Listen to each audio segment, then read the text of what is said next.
Hello, ladies and gentlemen, and welcome back to the Frozen Heart, episode 15. How are you guys doing? Us or the audience? Yeah, the people that I can actually talk to at the moment. Oh, it kind of sounded like you were talking to the audience. No, Yeah, I think this is on you, Zed. We all agree. Okay. Well, I was talking to you. How are you guys? Good. Good. I am suspended, so I'm happy. Make the sound. Oh, I'm not wearing them anymore. What? God damn it. Anyway, I'm here. My name is Zed, and I'm here with my players. We have Curtis playing Bleak. We have Sam playing Nox. Yeah. What? We have Ben playing Vaven. Yeehaw. Yeehaw? Yeehaw. Okay, we're doing this. I like it. We also have Jaden here today. Moments in life. And also Jaden isn't here again. Jaden! He's just not dead. here. Jaden's dead. Jaden's dead to me. Okay? Pick the funeral one of it. If you're not turning up to D&D, you're dead to me. Huh? Get it? Anyway, yeah, but Jaden isn't here today. I don't know where he is. I've texted him, messaged him on Discord, messaged him on Steam. He was online yesterday, but he hasn't messaged me back, and I am annoyed. There we go. So, I see. Good. do we need a recap of where we were last time? Probably, yes? Yes, please. Oppo. Popo, best Popo. girl. Oppo, best waifu. Oppo's a dude. I don't know. That what- doesn't change either of our Hey, statements. hey, That is concerning. the marriage is legal in where are we right now? Rupberry, okay? We're not even in Rupberry It yet. will be. Were you thinking like the country? Because you're in Ascana, if you're talking about country. I never actually knew that. You didn't? I've said it several times. Yeah, Did anyone God. else? Ben, okay, none of you knew that. Okay, cool. You're in a What did country. we not know? That the country you guys are in is called Ascana. Oh, no, I did not know that. Well, you See, don't- Zed? Well, it's not Sam, okay? Listen. Hey, leave me alone. Jeez. I don't blame Sam for not knowing, because Fine, Sam never not, knows. Not even Ben. The rest of you. Ben didn't even know. Yeah, that's what disappoints me. That Ben I'm Which means sorry. it's on you, Zed, not us. It's on you. disappointing. Anyway. Okay, so last time on the Frozen Heart, you guys, after leaving the child circus, found a small group of kobolds that were fighting some humans. After dealing with the humans, not killing them, just sort of leaving them in the snow unconscious. We probably killed them. Yeah, probably killed them for some internal injuries. But you left Yeah. them. The kobolds took you back to the house sort of thing, temple, where you met a large majority of them. And after playing some kobold karaoke, you guys went to go. Okay. Kitty, Okay. okay. Only I know the magic of Kitty, okay. Okay. And after playing some kobold carry, Sam, do you just want to like jump in whenever I'm about to say it? Kitty, okay. Yeah. Is it a level 9 spell? The No. you guys went to go hunt some yetis that were they were dealing with they were being mean to the kobolds and eating their foods. They're being bullies. No bully, yeah. Yeah. No bullies. Hey, We're pink shirt gang. To which you guys and a few kobolds dealt with the yetis, fireballing them, setting them on fire, evading their attacks, and eventually killing the last one. So that's where we're going to start, with you guys standing in the around the pit with several dead yetis and four kobolds, I should say. Do they have fluffy fur? They've got pretty fluffy fur. I would like to take their fur because it is fluffy. You're gonna skin them? Yes. Okay. Nox, you wander over to a group of the yetis and very kind of like brutally just sort of like knife straight through them, skinning off a lot of their Ouchie. fur. What are the rest of you guys doing? Can I take their teeth? Can you okay, you wander up to one of them and just ply out a few of its teeth.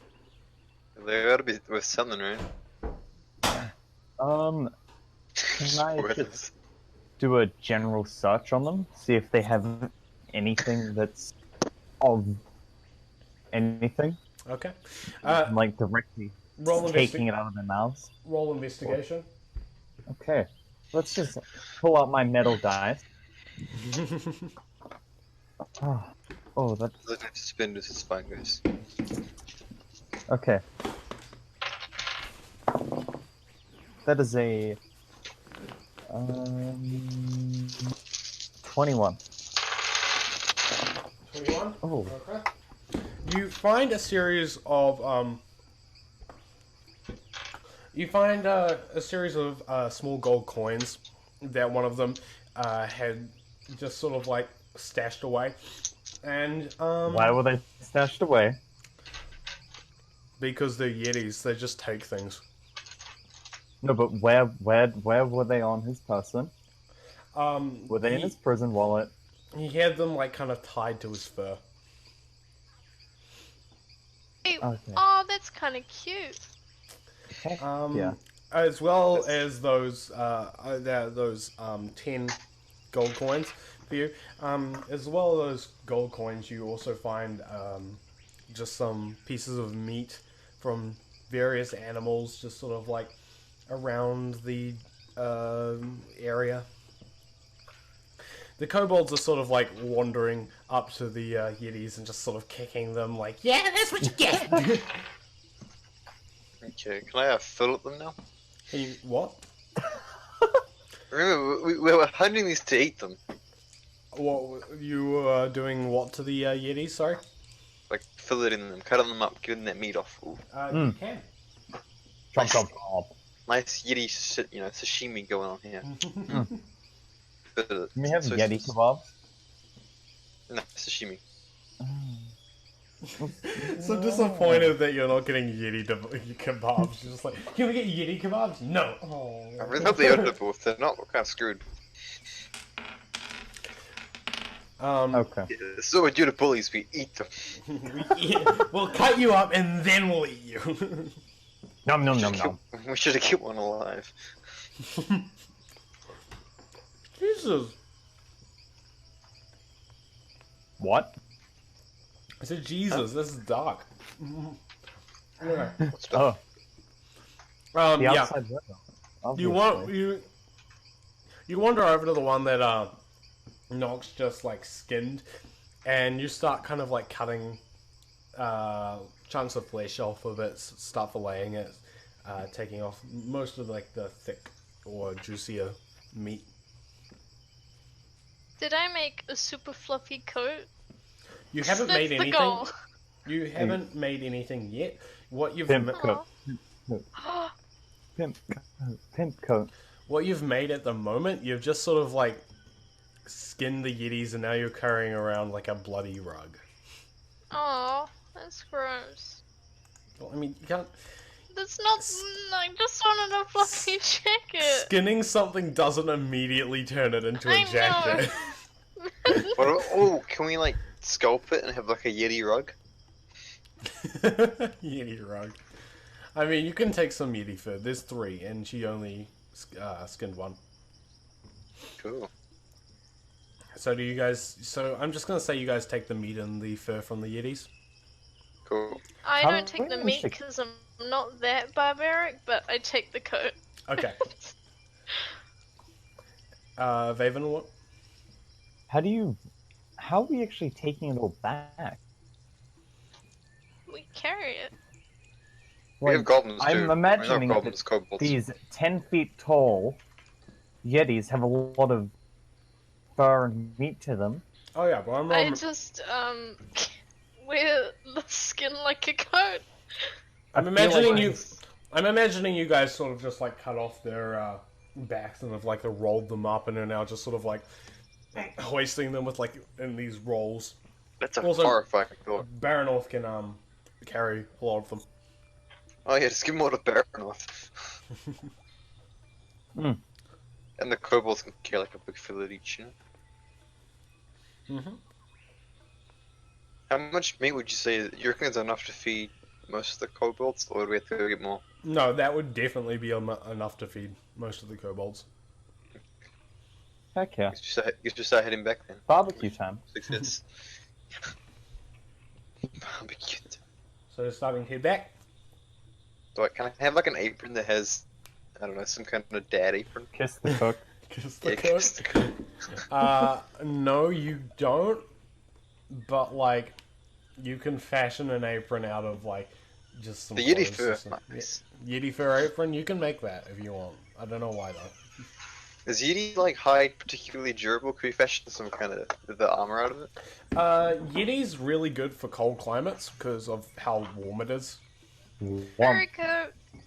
Okay, well I guess we just make coats then. No, I'm making the coat. I'm the special one There's here. 3 Yetis here. We have more than enough. Only Nox is allowed a Yeti coat, Fine, isn't I that won't right? change it. I want Yeti leggings. Diet Purple makes some like pimp coat out of the Yeti stuff. Jesus. Yeah. Wait, what are Today those? is just a fashion episode where Yeah. we just make ourselves some sick Furry coat. pants, and we'll find an image. This is what I want. Oh You're no. gonna get some furry pants. Oh Jesus, no, that sounds like furries. No, I don't like that. Anyway, This as is what I you want. guys are sort of like packing up, one of the kobolds comes over and Ew, that's gross. he just sort of like starts like kind of kicking the bodies and like, is it dead? We just filleted it and skinned it. I think it's dead. I haven't seen many dead things. Okay, listen. We don't tend to kill things that often, besides, you know, the occasional deer. So I haven't seen anything this big that's been dead before. Why would it be different just because it's larger? I don't understand. Well, normally they're the ones that killed us. Now we've killed it. It's messing with Is my there brain. Wait. Little being, is there any chance that because we killed the Yeti, his Yeti family is gonna come after us trying to avenge the death of their long lost father? I think you killed the Yeti family. Jesus. Oh, there was a family? Oh, I'm There was. sorry. There was. That's so much worse. That's so much worse. Well, then, you know, like, wait, yeah, should we assist the area, try and find little baby Yetis? And make pets? No! Leave the Not baby kill. Yetis. Like, we can take them home and look after them, and then we can basically have more Baronoffs just walking around.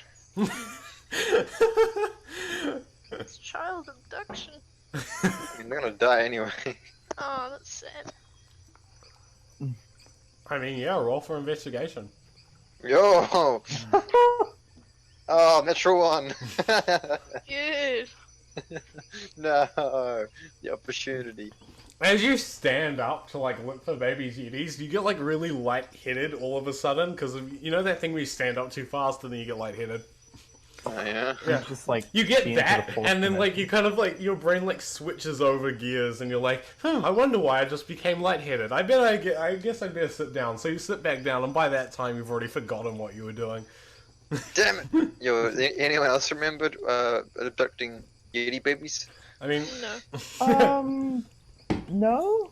Damn it. the kobolds like start cutting into the Wasted Yetis and like opportunity. taking their own like little flesh trophies. Some of the That's worse than what we're doing.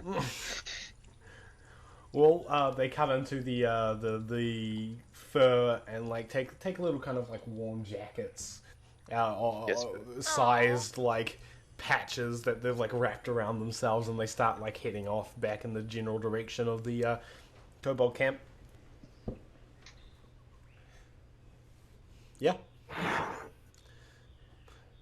What are you guys doing? Camp. Following, checking out my new sick leggings. Oh yeah. They're How like, are you actually capable of making? I mean, it's still good, you know. Okay. You could probably take them to Rupberry and then have them make them Oh, into yo. jackets and stuff there. Because they don't Yeah. even like tan properly. Is that Yeti just, pants. like really nasty and smell? Hmm? Because it hasn't been treated properly, so I think it might just stink after a while. Here. probably a good idea to get electrocuted, yeah. Yeah. That's the only reason we're going to Rupberry now. Yep. Pants. And You that know, is like the boat thing. and that is the only reason we're going Yeah. to Rupberry. I don't care Okay. about anything else. Okay. Okay, so you start heading back with the kobolds, and eventually you find the temple. You wander in, and the kobolds are sort of like all hurried around in like small circles, just kind of sitting there, not really doing too much.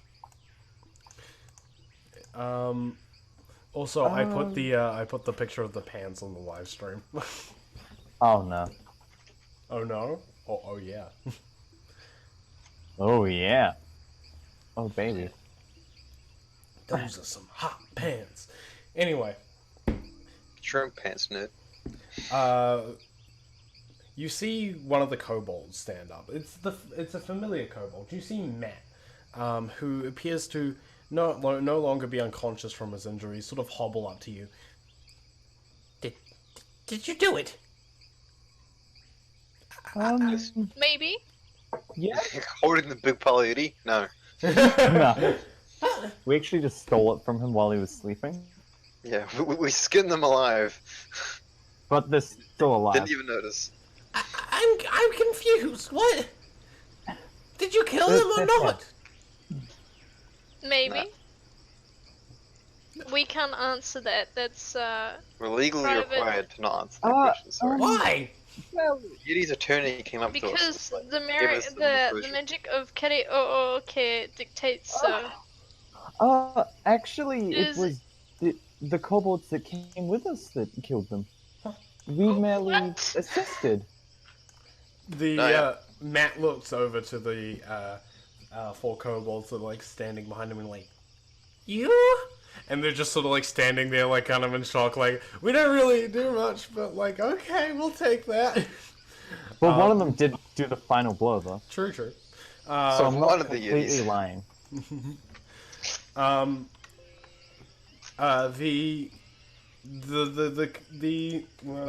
the kobolds are all just sort of like. There's a moment of just silence as the kobolds digest like the thought of like one of their own killing a yeti, and then suddenly all the kobolds in the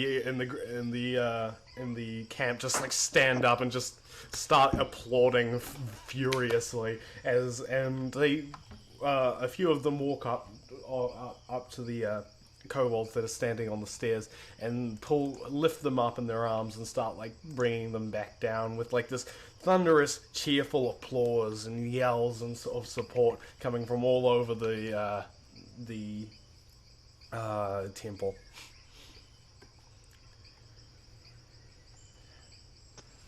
Anything you guys are doing? Nope. I'm Applauding. gonna start cooking up these big ass Yeti sticks. Yeti kebabs. Yeti kebab. Actually, Vaven's gonna help him with that just by like starting the fires for him. Mm-hmm. Using Oh, yeah. create bonfire. Boom. There's a 5x5 fire now. A small fire appears. A small campfire appears in the general center of the room, away from any kobolds. The few that are close to it, seeing these kind of like tangle of sticks start arranging themselves into the correct position, and then a flame bring up, sort of like stand back away from it nervously. Actually, it's just like the fire just appears. There's no like sticks. It's just boom fire. Really? Doesn't make like an Yeah. actual okay. No, it's just boom fire. Well, If you make two fires next to each other, can we push them into each other like a really big fire? What's the point of that? Big fire.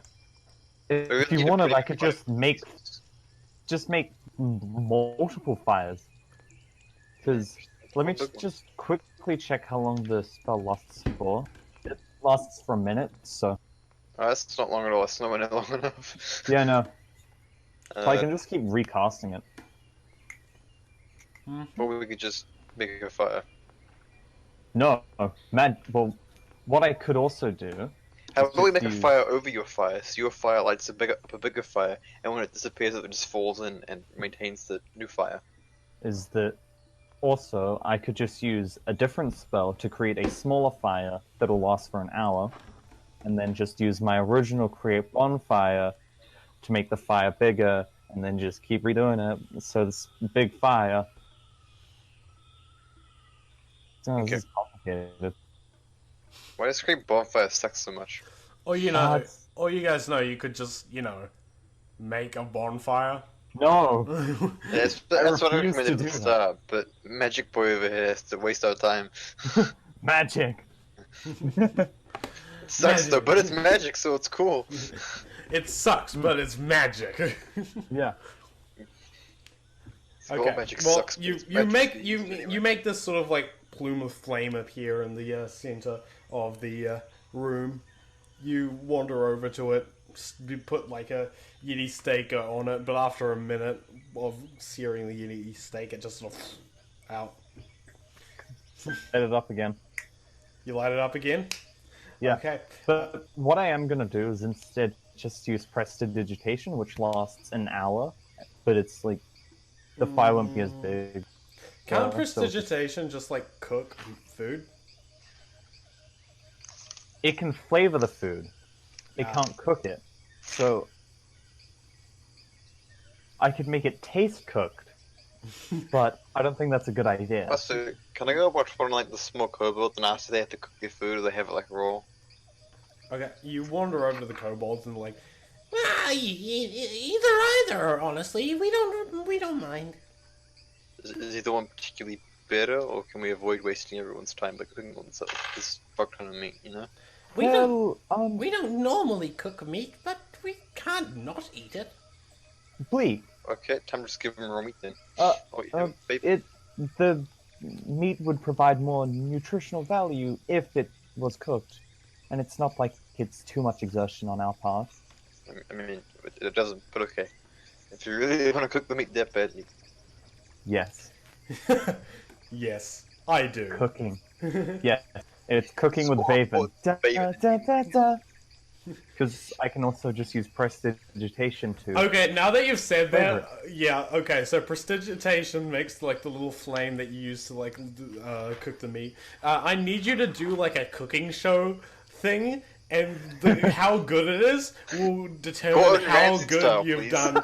Yeah, no, like Oh, finally some like good one of food. those. One of those like cooking shows, you know, the ones where it's like the woman that's like 2 shots of vodka, and then, you know, like a cooking show like that. I need you to do that now. What Do is it. this? Thank you, Rachel mate. Ray? Yes, Oh, yeah. it is. Do it. Okay. I'll stop.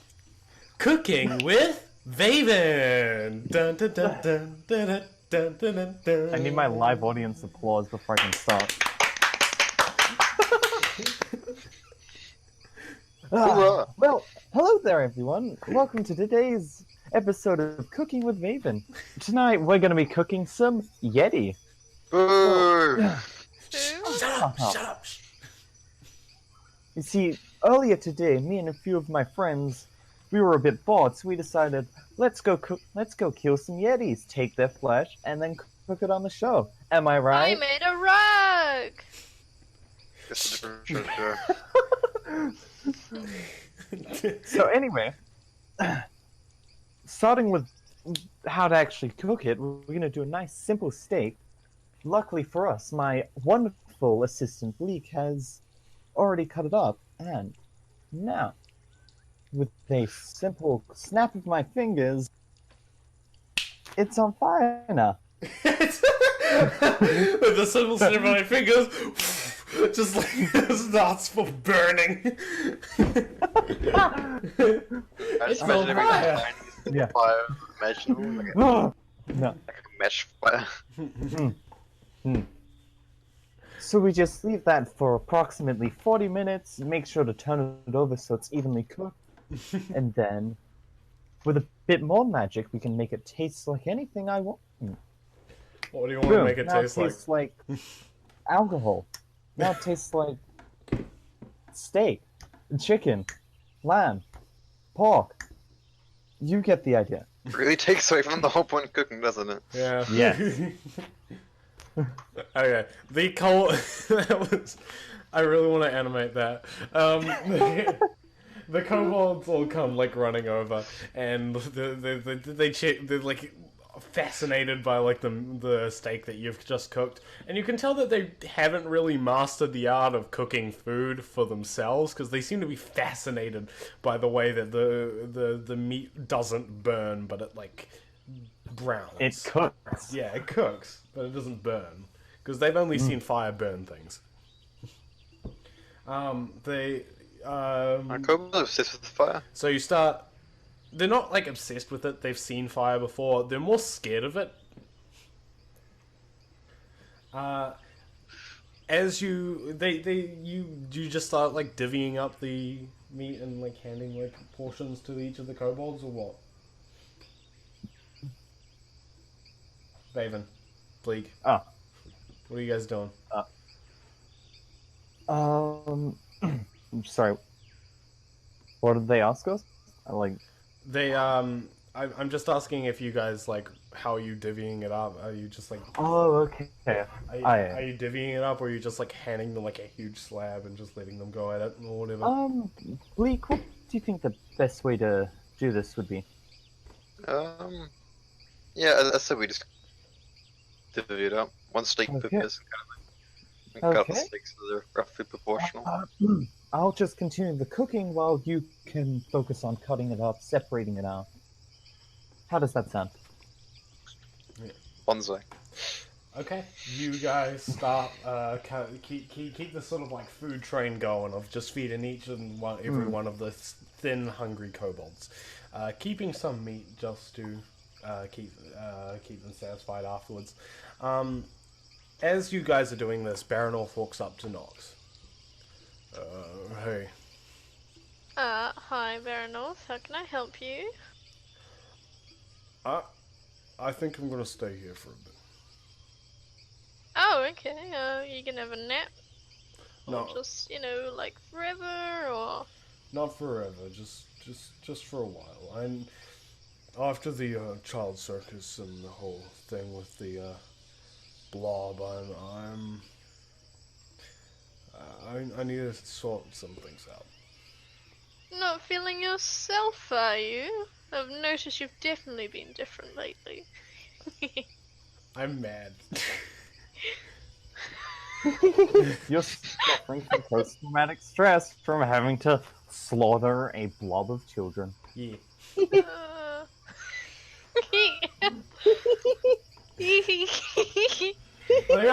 That's what's actually happening. Like Baronor's suffering from post-traumatic stress because he had to kill all those children, and then Sam's just like, "You're not feeling yourself, how are you?" What happened? Murder a bunch of orphans?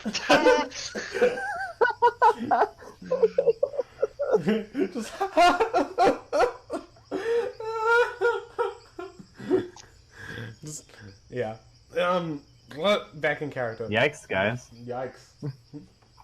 It was from me, dog.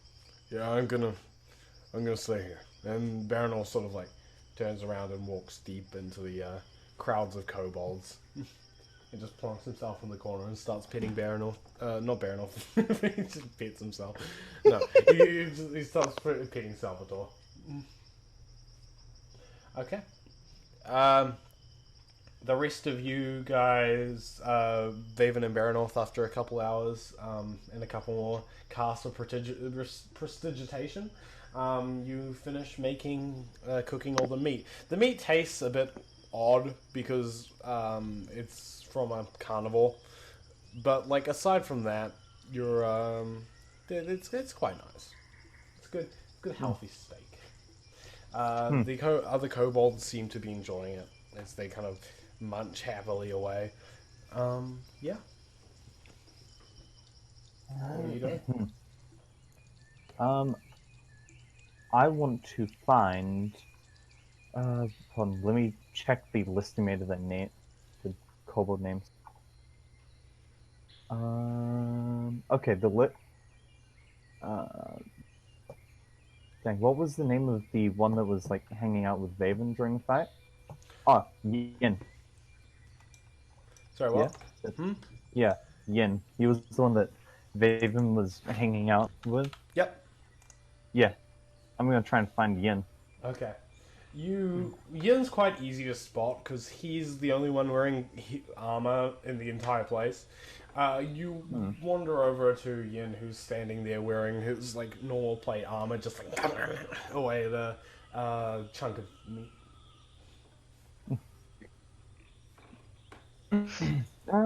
Hello. Oh, hi. So, how did you find our little Yeti encounter? Scary? But I didn't really get into any of it, so it was okay. Hmm. We were on the other side, while all the Yetis were on the other side. Yeah. I have a question. Yes. How adept are you actually with all of that equipment you have? It's mostly for show. I can't really walk very well. Yes, Oh, no. it doesn't seem to be fitting you that well. No. Which, where did you get it? Where did I get it? It was in the snow. I was walking along on a hunt and trying to avoid some Yetis, and then I saw a Yeti, and then I ran it the other way, and then I found this dead dude in the forest, and I took his armor and ran. Wait, what? Does he have a weapon with him? He does. He has a small sort of like koboldian sort of like sharp rock attached to a stick. Yes. Okay. Perhaps you could, do you think there's anyone that the armor would fit better on? To make more use of it? He sort of looks around and he's like, No!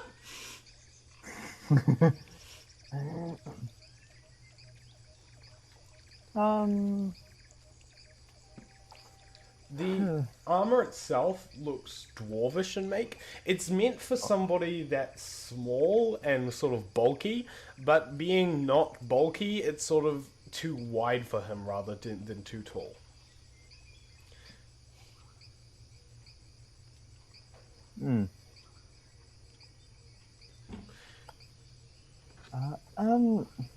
I see.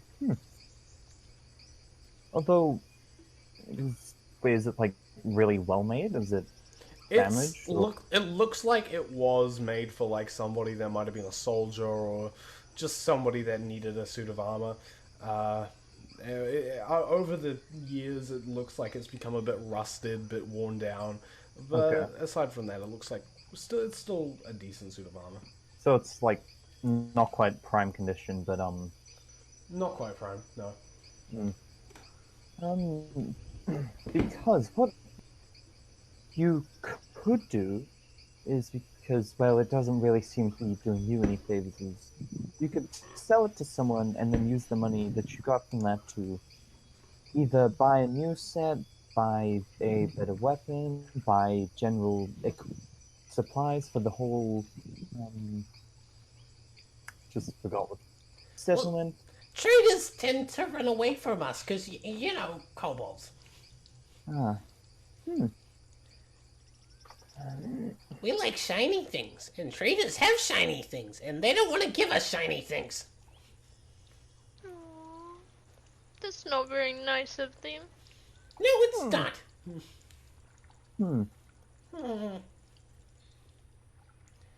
I just want shiny. And the Thermo used to be shiny, and that's why I took it, but it's not shiny anymore. No. It's all not shiny. Can I try and clean the armor Oh? so that it goes back to being shiny? Okay. You kneel next to the armor and start sort of like rubbing away at each of them. And like just a section of the armor. What are you like? You just sort of like rubbing it down with like a cloth or something Yeah, while he's still wearing it. just try and buff it. Yeah, just Yeah. hold still, little dude. He's like sort of fighting, but he's not really fighting. Ah! I could also do the old prestidigitation to make parts of it clean. Up to what I'm pretty sure it's 1 square foot, 1 cubic foot of it. Mm-hmm. Yeah, so I can So- like clean parts of it. If you did like 3, you'd be able to 3 casts of prestidigitation. You'd be able to clean his entire armor set. Yeah, I'll like just help out Nox and not take away the Bonding the time. whole- yeah, the bonding time, the emotional Feel... experience, the You sort of satisfaction. of it. You sort of wave your hand and like lift away a lot of like the really hard scrape, like caked on bits of like dirt and scratches that he had that Nox definitely wouldn't be able to get on. So it's just like a thin layer of dirt that's easy to wipe off now. Nox, as you're like scraping off dirt, you notice a small image or like a tag, clan tag. Engraved into the side of the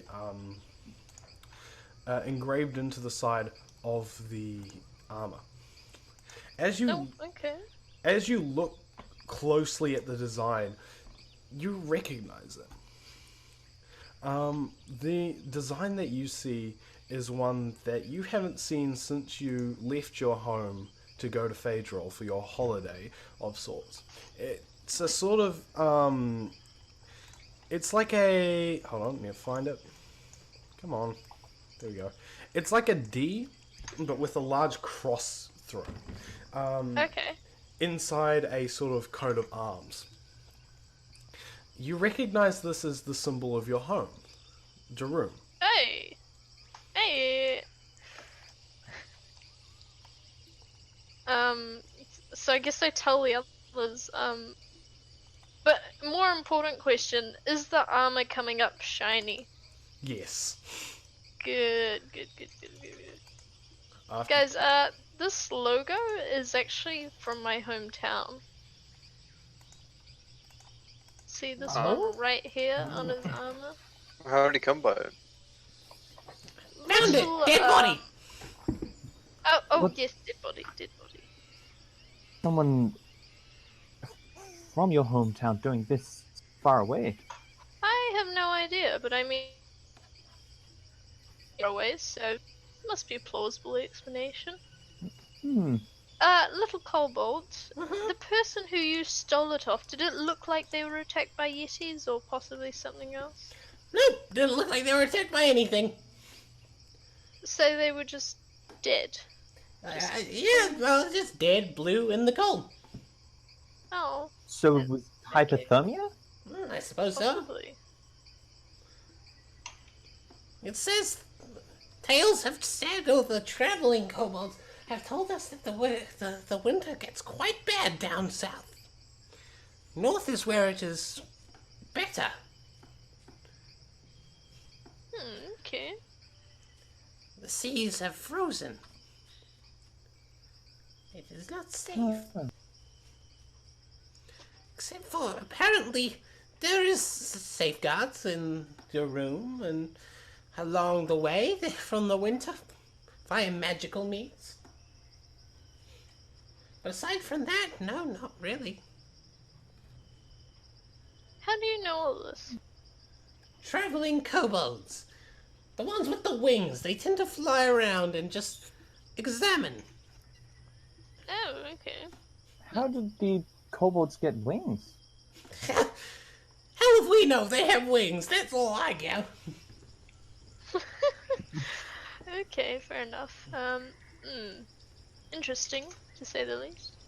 I'm just gonna keep cleaning the kobold's armor until it's like shiny. Very shiny. His armor slowly becomes more and more shiny over time. Yay! Nice. Yeah. Worth it.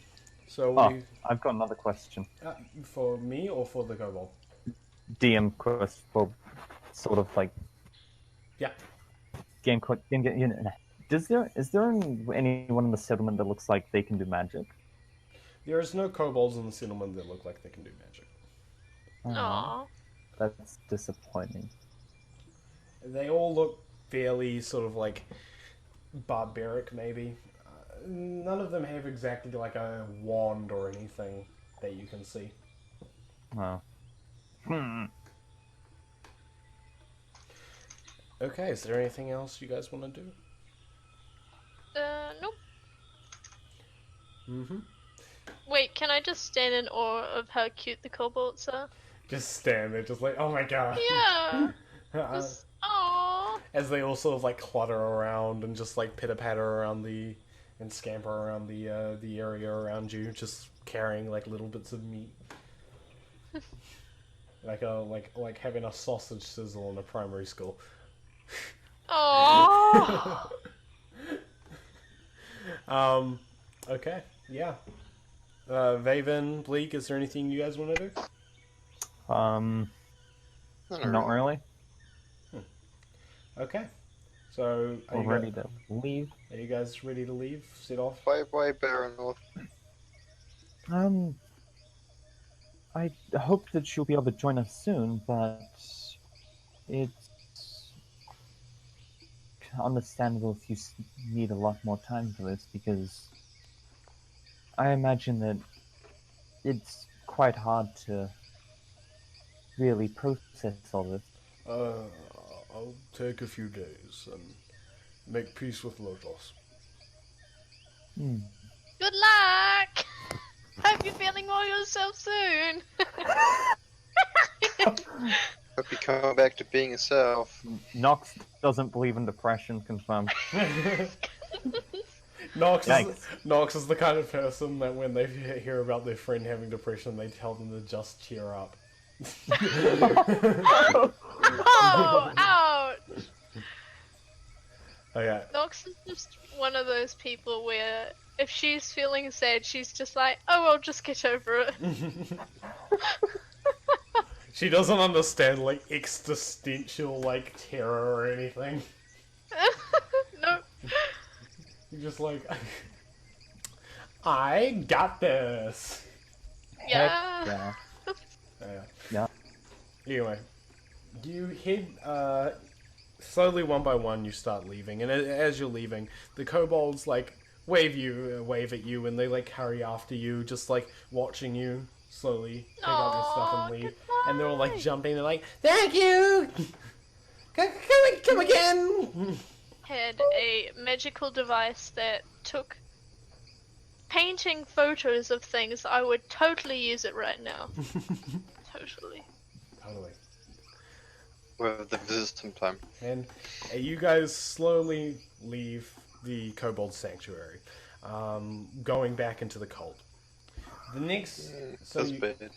you guys all start heading towards Rupberry now. Okay. So the rest of your journey to Rupberry is rather uneventful, but as the Kobolds told you, the way down is getting more and more cold. The closer you get to Rupberry or the sea, the closer, the more the snow seems to be falling, until you notice that the presence of life seems to be nil. The only way you guys can get any sleep is by huddling inside your tiny huts from the bell or from Vaven's magic. What about my Yeti fur? Does that help? You're just carrying that with you at the moment. No. You've sort of been using it as a makeshift blanket. Okay. After like cleaning it off of like blood and stuff, you know.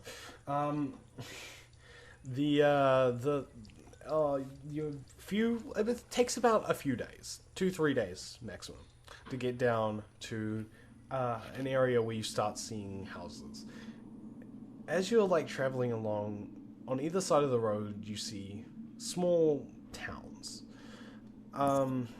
The main road appears to go through a few of them, but in each of these towns they appear completely deserted. All the houses' windows are broken or otherwise shattered, and the few remaining humans that seem to have once lived there are no longer. Houses are desolate, frozen over, the roofs cascading down with snow that has dripped slowly, overweighing the roofs. As you go, the entire feeling of the houses and the areas around you is now less than desolate. You eventually really reach, after a few days travel, a series of large vineries.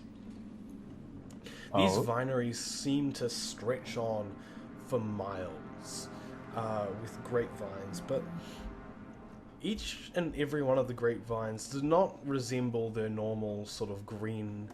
They're instead branch-like, dead, wrapped around the pale metal or wood stakes that used to stand them in rows. The vines bear no fruit.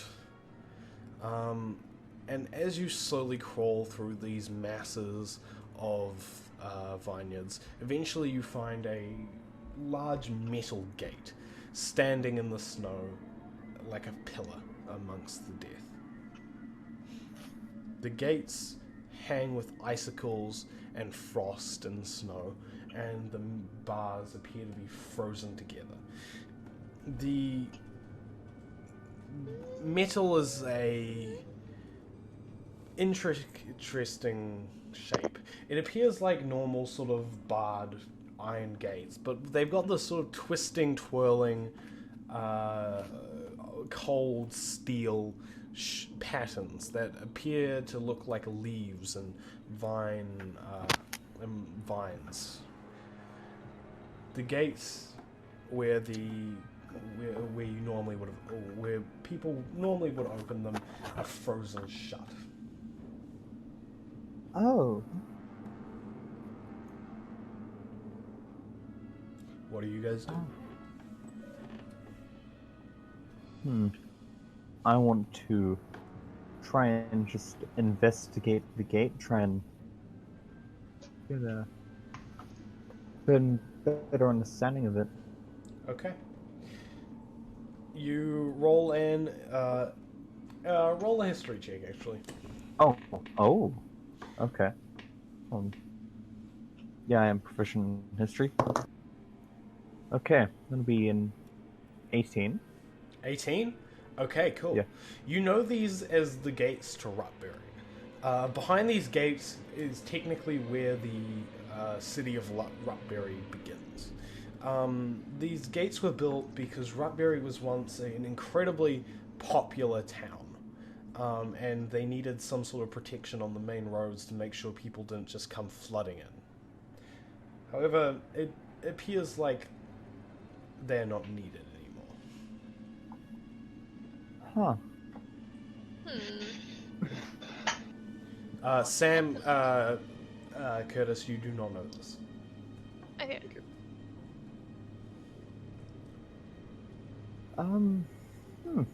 Is he gonna tell us? Yes. And I have information to them. Mm-hmm. So I guess this is at least part of Rupberry. yeah. Do you know anything else about Rupberry? Do I?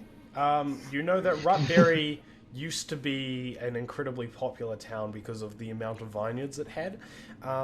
It was also a beach town, so it had a lot of exporting and importing of goods. So it was a very, very wealthy town.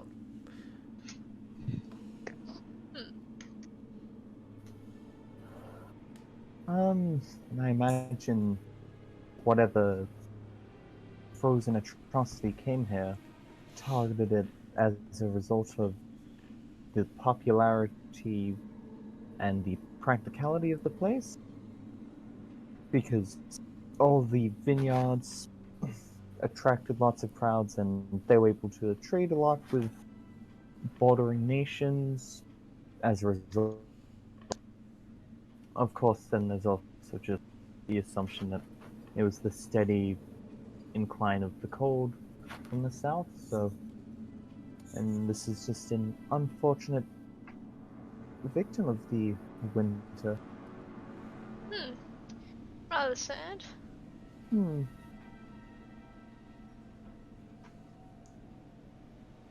What do you do? I don't know. Anybody got any ideas?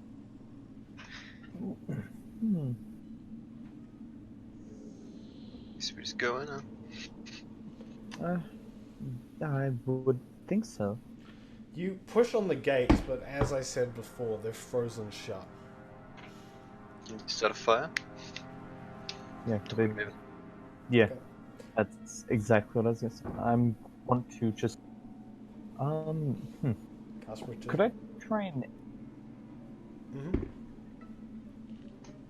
okay, if I use, Firebolt on it, would that, like, damage the gate itself, or just melt some of the ice? It would be like throwing like a large matchstick at an ice thing, and then having that matchstick immediately go out.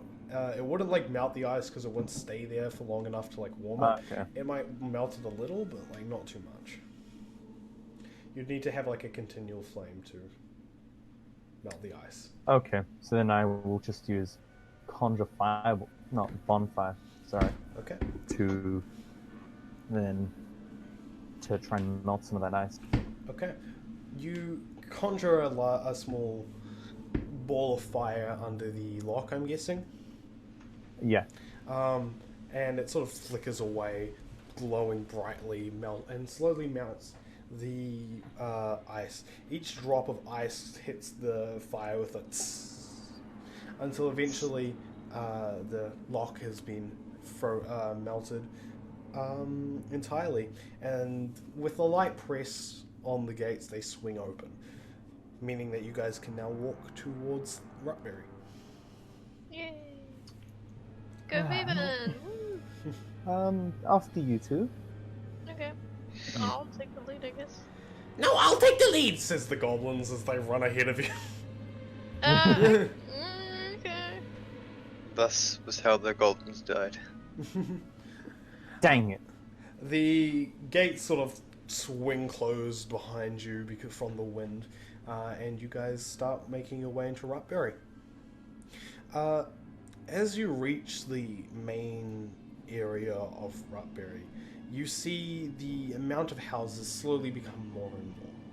You see an incredibly large amount of houses coming in, as if it was once a large, bustling metropolis, which it was, with businesses on every street, but now the entire town looks rather run down.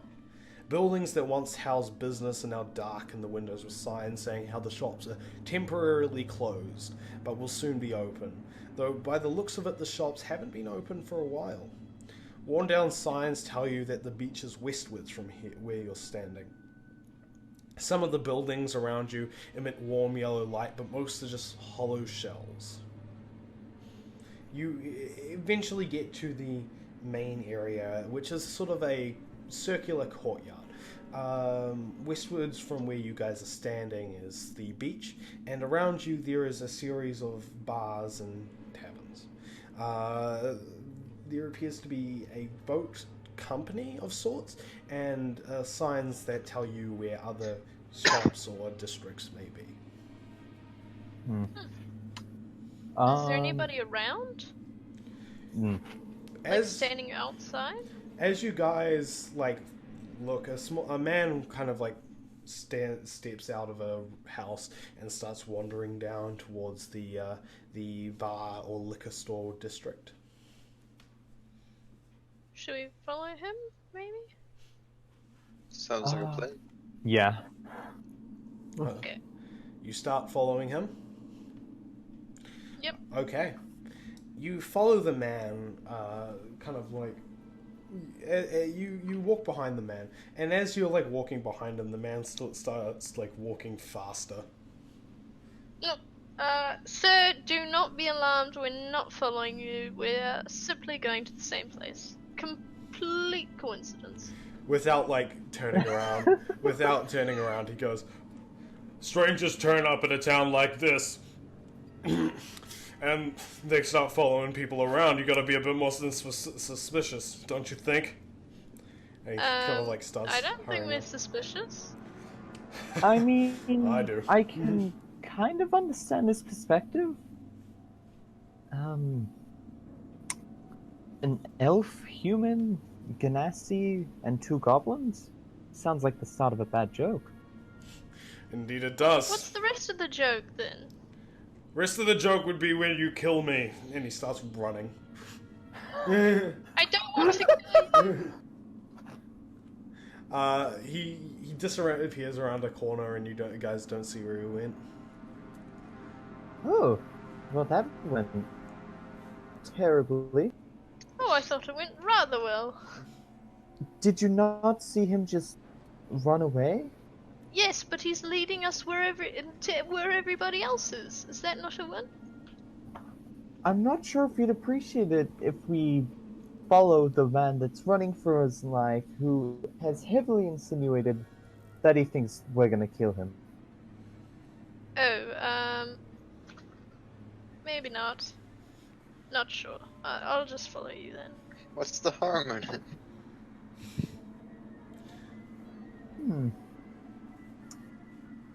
I mean, Then it is a again- plan, though. Yes, it's probably the only reasonable way we could actually find other people. Well, around you, you're now standing in the liquor district, is a series of bars and taverns. Some of them still have lights on.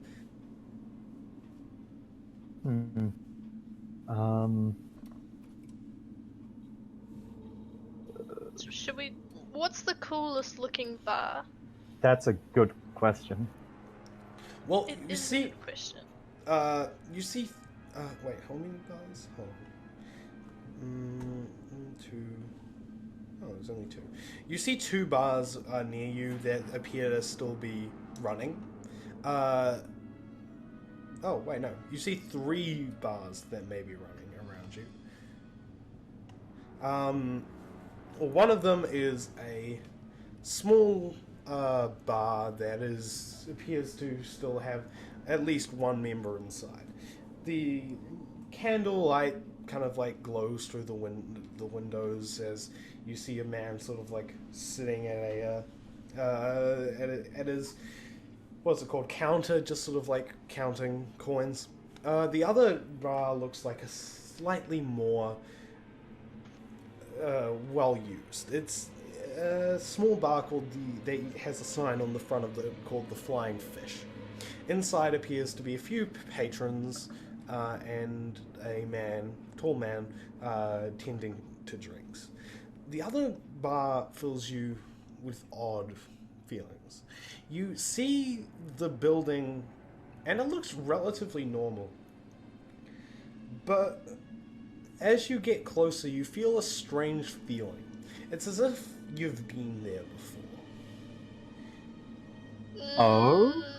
Has anybody been here before? It feels kind of familiar.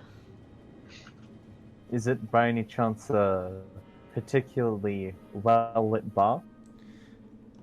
It actually doesn't Feel seem like to be someone well lit. recently pushed. Near around the bar, it feels warm, but the windows don't appear to be giving off any light. However, the cracks around the door frame appear to have more than enough light coming through. Shall we go in? Yes, take the lead, Vaven. Very well. So you're going into the odd one? Mm-hmm.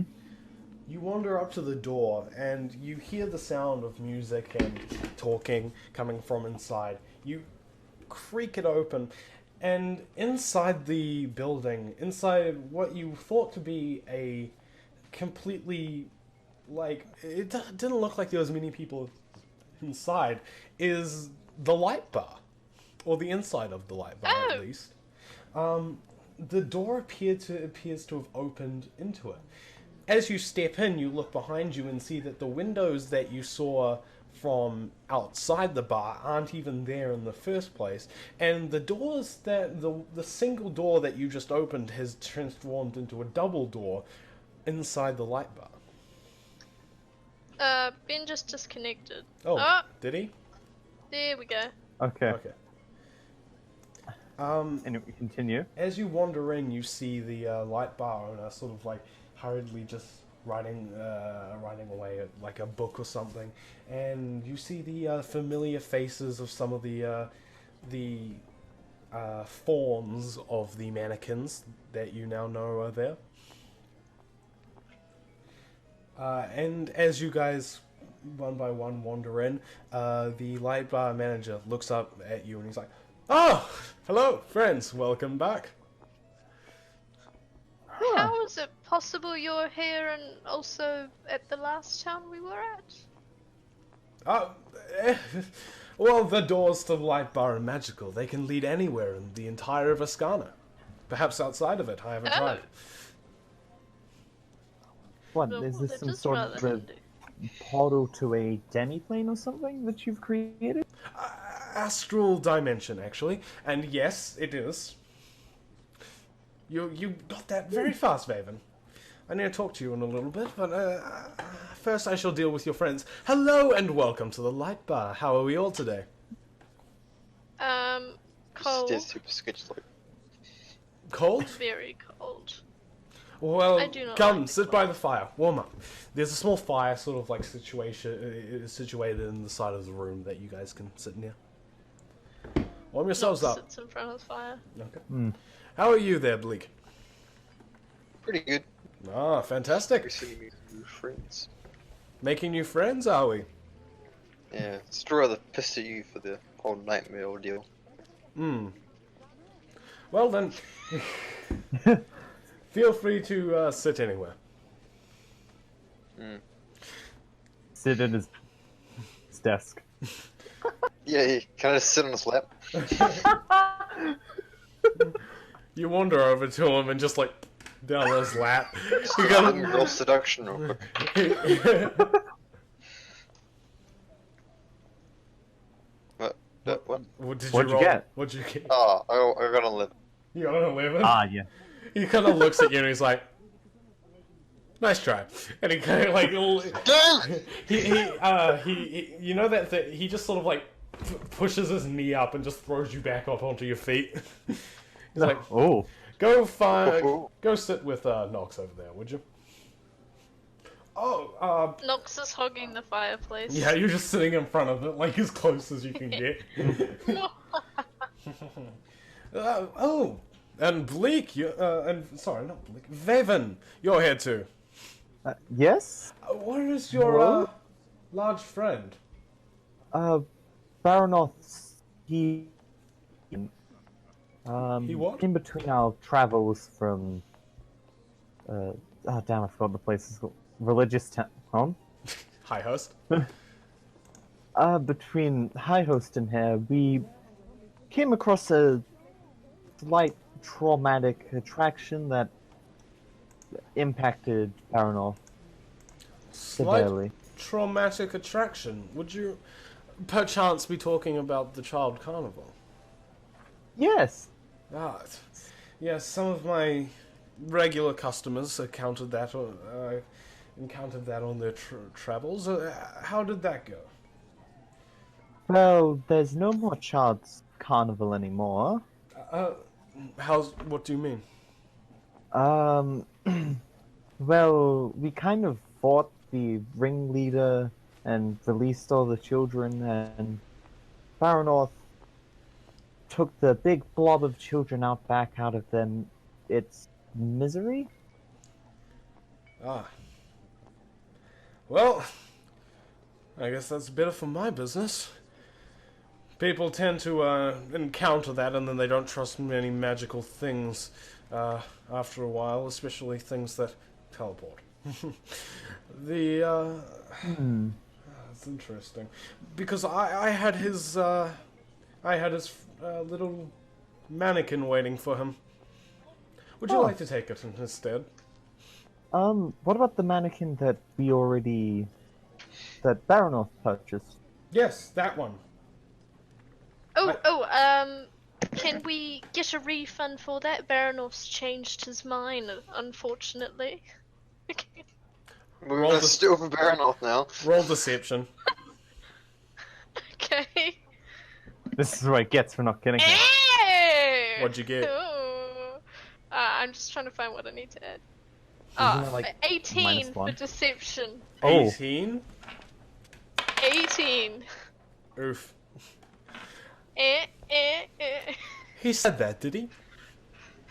Yes, he did, unfortunately. Yeah, change of heart. I'm not sure why, he just said it out of the blue. Quite a shame. Well, I think I'll hold on to it for now and see if he wants it when he takes it. But for now, you may take it if you need.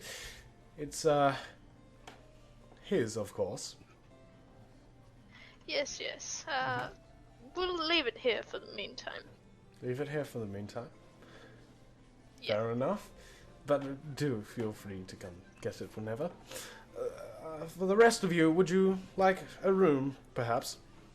Or food, or anything?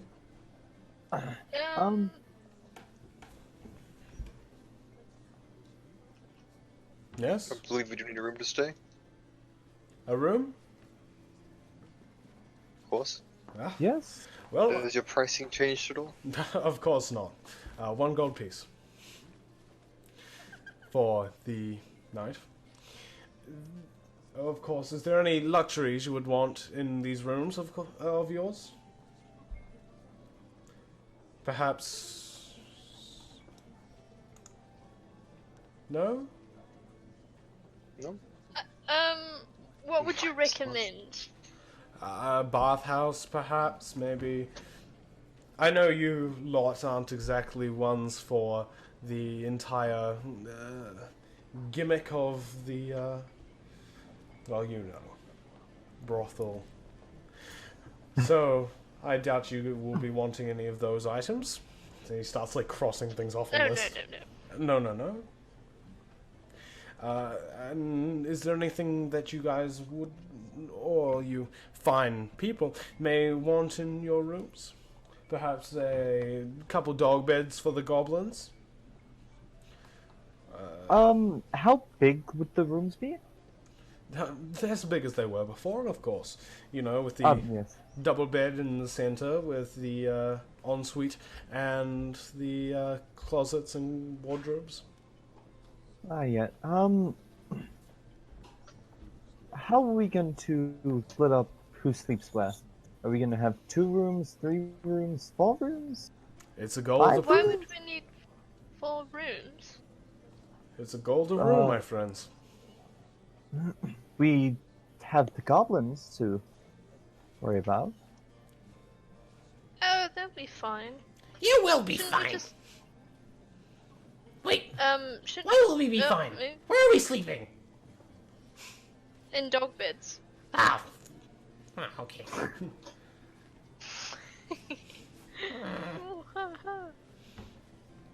I don't like the mean woman. How dare you say that? If you want, you can take my bed because I'm not going to need. Yay, Vaven's bed! Same room, same room! And like, the bartender looks down at the goblins like, yes, same room. And the goblin's like, yay! And they start running up the stairs. And then Vaven's just gonna flick him a coin. Vaven, once you are accustomed to your room, I would like to see you down here. Very well. I have something important to tell you. For the rest of you, how about you? Will you be sleeping together, same room, or different rooms? Different room. Different rooms? So that would be a gold piece from each of you. Okay. I hand over a gold piece. He takes it and just sort of like slots it under the desk. And you, Bleak, Yep, will you be staying here? of course. A gold piece it is then. Okay. He takes the gold piece. The rooms that you will be staying in are Perfect. the same as last time, except Nox. You did not stay here last time, did you? No, I don't think I did. Of course, you went to the Jade Hotel, didn't you? And same with you, Curtis. Not Curtis, sorry, Bleak. Bleak. Bleak? Are you alive? I said You're cutting out like crazy. You literally just went, I said, and then you cut out. Huh. Okay. It's pretty beer. Yeah. Uh-oh. Uh-oh. The mic's just goofing. The mic's See, doing a goof. I said multiple times. Be right back. Come the fuck off. Okay. There we go. Anyway. You guys each hand him your gold pieces, and he sends you up to different rooms. You wander in, and you find that the room is how you left it last time. Opening the closets, you see that there aren't any of the unfortunate or slightly sexual objects or outfits that there were before. Instead, they seem to have been replaced by just general kind of hotel equipment, like nightgowns and towels and stuff like that. Inside the what are they called? The drawer dresser kind of things along the wall. There is a series of where there used to be things that you didn't really want to see. Is instead a small minibar that supplies with drinks and snacks of various different kinds. Okay. Is there anything you guys want to do while you're here? Now that you're all on Okay, your I'm just gonna like leave most of my stuff in my room, making sure that the two goblins aren't being destructive and chaotic. At the current moment of the time, they're just both jumping on the bed. That's about as calm as I'll probably be. So, then going back down to see Light Bar Man. You head down the stairs and you meet with the bartender at the counter. Vaven, hello. So you wanted to speak with me? I did indeed, my friend. Come with me. We'll sit in this booth over here. And he leaves his area. Very well. Now, dear Vaven, I have been watching you for a while now, through others' eyes, of course. I have been communing with your follower. You look, not the one on your shoulder, but your other one. My other one? Well, your entire group's follower. The one that's been following your journey since the very start. Since Phaedral, in fact. Not just you. I'm sorry, I'm not sure. The Rodent King Vaven, of course. Ah. A large cockroach friend. Yes. Yes. It appears he has morphed into human form most recently and has been wandering around the towns near you. I have no idea where he has gone to, but he is somewhere around here. If you endeavor to find him, you might. Anyway, you seem to know almost instantly what this place was. Well, it was merely an assumption based on the fact that it looked exactly the same as the previous settlement. The exteriors were different, but they felt familiar. And Well, that just led me to make the only thing that came to mind was some sort of separate plane with multiple entries. Well, you're more than right there, Vaven. The light bar itself isn't just one place, it's in fact many. It's its own separate plane of existence that floats within the astral plane, minding its own business without quarrel or fight. Occasionally an astral dragon will knock on the outside and we'll get a bit of a tumble, but apart from that, we're mostly okay. If you, of course, understand that. The doors here are magical. They can open to essentially any door that I, as a wanderer of the mortal material world, have walked through. I have walked through this door before in my travels, and therefore the light bar can, well, it can appear here. Ah. Its home residence, however, is in High Host. That's why the building looked mighty different to how it looks now. I see. That's quite impressive, and I imagine would have required a lot of prowess and knowledge about creating plane. Oh, more than a lot, Faven. It requires you to essentially become a god. To have so much control over magic and the weave that you yourself are the equivalent of, even more powerful than the Rodent King. Oh, that's a very impressive feat. Indeed. You are in yourself a lesser god, a sub-god of sorts. And I've taken a liking to you. Oh? Well, you see, you remind me of me from when I was but a wizard, a adventurer, an amazing adventurer. If I don't blow my own horn, and yours as well. I was wondering if I could sponsor you in a way. Help you. How so? Well, as you can see, my magic is quite powerful. It's quite ingenious how it works.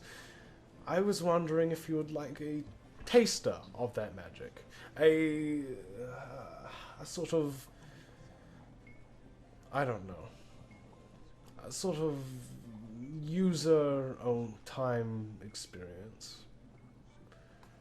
A little chance to see what powers I have. Would you like something like that, Raven?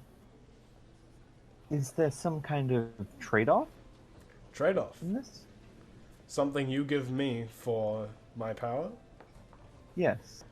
Well, you're already doing what I would ask you to trade. You're stopping Thumoth. That's all I can ask of you. You see, I also live in the material world. I don't just dwell here. Without the material world, where would all my customers come from now, would they? By killing Thumoth, you're helping me. I merely want to repay the favor.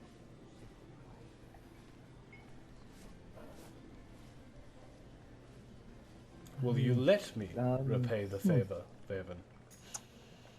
Very well then. Very well. Well, shake my hand.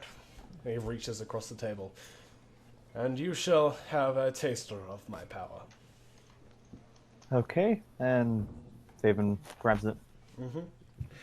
Vaven, immediately as you shake his hand, you notice from his shoulder coils of this sort of like purplish energy wrap down his arm and into his hand, passing through into you as the coil springs into his hand through his fingertips, and you feel it wrapping up and around your shoulder. It feels staticky, sort of like pins and needles along your arm as it reaches up into your body, and immediately you feel this surge of power that you haven't felt before into you. And as the last tendril of magic strips out of his arm, he pulls away and he's like, "There we go. Not so bad, was it?" No. It's looking a little bit worse for wear. That not being able to walk properly. Got that static feeling. Oh, don't worry, the static feeling will go away. In time, it's just your body getting used to the new magic that it now inhabits it. You'll find that you'll be able to do a few more abilities that you weren't able to do before. Eldritch Blast being one of them. I'm sure you know about that. Yes. Your magic is now much larger in nature. Huh. And perhaps you could use it to deal with that Wrath fellow for me. If you encounter him. He's... Ideally, yes. I imagine we both have reasons to despise him and want him out of the picture. Oh, more than you would know. Anyway, you may go back to your room now if you wish, or you may stay down here for a meal or so. Or you may find one of these lovely ladies a way back to your bed. Until then, we shall meet again one day. All right. So, are you doing anything, or are you just going back to your room? Are there any other patrons of the bar that look like they came from Rupberry? It doesn't appear so. It looks like most of them came from Adel or Phaedril or one of the northern cities, because none of them are wearing exactly tattered clothes. Okay. Okay. So, Sam, Curtis, what are you guys doing? Nox Have a is nap. gonna... You have a nap? Nox is gonna go down to the bar and talk to the barkeeper. Okay. Vaven, what are you doing? Seeing that there's no one there, I'm just gonna go up to my room and make sure our favorite goblin duo doesn't screw something up. Okay. You wander up to your room, and as you're wandering up the stairs, you sort of like bump shoulders with Nox, and you're like, hey. Nox, you wander down to the bottom floor and see the bartender. Hello, Mr. Bartender. Oh, hello there. You seem very magically inclined, and I was wondering, is there any possibility you can use your magic to, like, somehow open a portal to a room filled with cute animals? Is that a possibility? There is no room what always cheers me. There is no room in any of the planes that houses a room full of cute animals. But what I could do is create a dream of sorts. Do you remember that nightmare you had? Oh yes, the rather scary one. Yes. I'd rather not talk about it again. Well, how about that, except cute animals? Okay, let's do it. Go back to your room, fall asleep, and I will cast a spell. Brilliant, thank you so much. Okay. Nox walks back to her room and attempts to fall asleep. Okay. I'm gonna say you can fall asleep. You immediately as you fall asleep, you feel like as you drift off to sleep, you still have this sort of like consciousness about you. And immediately as you close your eyes and fall asleep, you open them again as if you're waking up. It feels like you're waking up and look around you. Inside the room is a series of like small puppies just bouncing around the room doing puppy things. Aww. Seeing you wake up, they run over to you and all of them start like licking your face and wagging their tails furiously, and you feel like little yeah, you just kind of like put your arms out and like pull them all in like this huge hug as they're like climbing up trying to lick your face. I can just imagine, like, if someone was to walk in and Nox napping, she'd just be like lying on the bed with her arms up. Just like yeah. Okay. Vaven, you walk into the room and you see the two goblins just sort of bouncing on the bed like, yes! Hello, Zip! Hey, Vaven! Hello. Hi! You need to try this someday. It's very fun. down, up, down, up, down. Yes, you got it, brother. Yes, brother, I've got it. Up, down, up, down.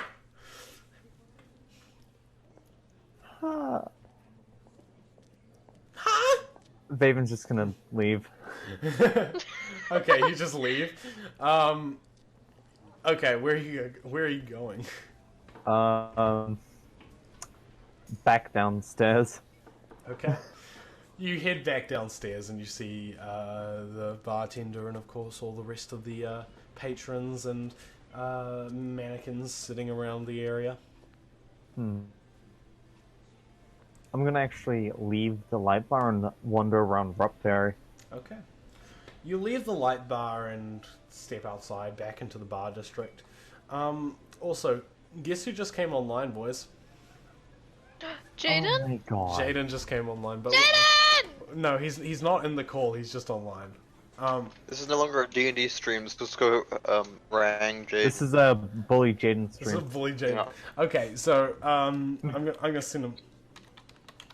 I just sent him a message, Jaden, with an exclamation mark. Anyway, you wander out and you're still in the bar district. You look around and you see a series of like the buildings that you saw were lit up before. So, out of the other two bars that are left, which one looks the most, like, which one's of the better quality? Oh, that's a scraping sound. Oh, Stop! No, bad. ow. Oh, he just went offline. He realized, and then he's like, "Ah, fuck." Oh shit! The other bar, the best looking bar around you is, of course, the light bar, but the second best would probably be the Flying Fish, which is a small bar that's just sort of like sitting on the corner of the road with small glowing windows with lights inside. I'll go to that one. You wander into the bar, and inside the bar, it appears that the few inhabitants of Rupberry that are still there and not working are at the bar. It's got a thin, tall half orc at the manning the bar, and it is rather cold, but it's slightly warmer than outside. The windows rattle and crack as the wind pelts them with snow, and there are several tables. On one of them there is a black-skinned tiefling, and in the other you see two people. One of them is human, and the other is trying to find half-elf. I'm gonna go up to the half-orc boy. Okay. You wander up to the half-orc at the bar, and he kind of looks and he's like, "Ah, hey there, friend. You're not from around here. I haven't seen you before." No, I'm not. I came here with a few of my friends.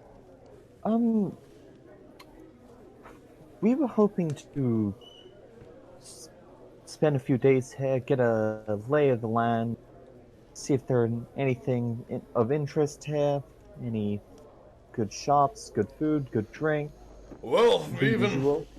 even after What? the How does he know my name? I didn't say Vaven. Oh, I thought you did. I My said bad. well even. I thought you did too. I said Yeah. well even. Didn't you say like, listen here, man? Hmm? What did he say? I said well even, and then you guys interrupted me. No, I didn't say well Vaven. I said well even. Suspicious. I said Very. let me finish, okay? Well, even if this place has been a bit run down because of the cold, it's still a thriving metropolis in its own ways. Maybe not quite what it was before, but there's certainly things to do here. What are you looking for exactly? Why come here? Well, the final goal is for us to ideally take a ship from here down to Rostafar, but we want to spend a few days here to just compose ourselves, rest, and recuperate after having to spend quite a while out in the cold.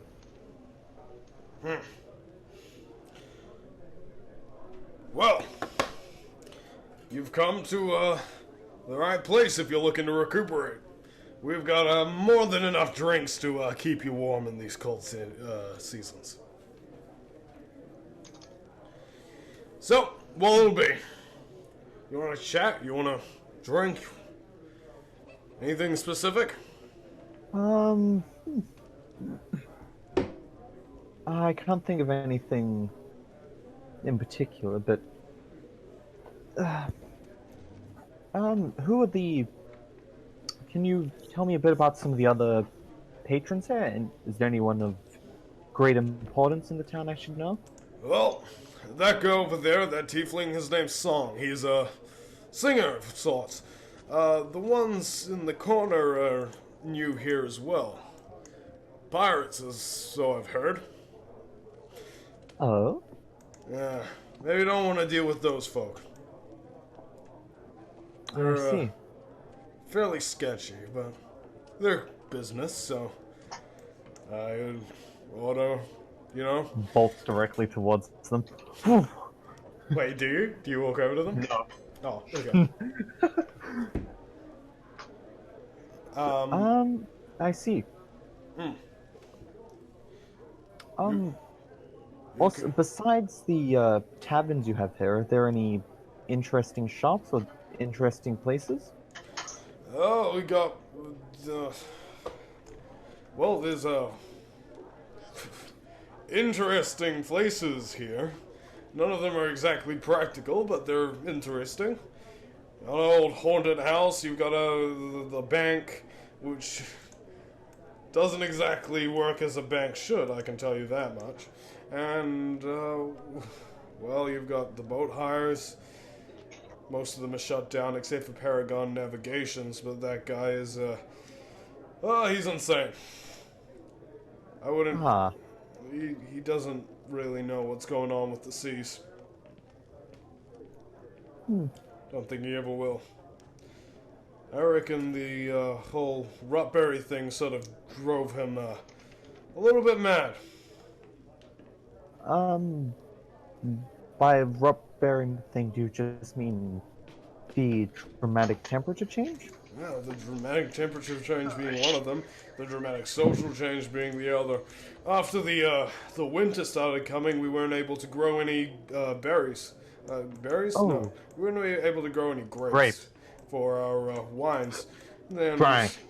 and of course, the seas frozen over, so we can't exactly ship many things because the people don't exactly have any icebreakers.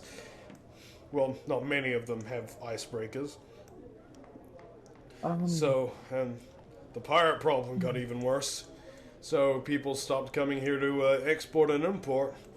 So, yeah.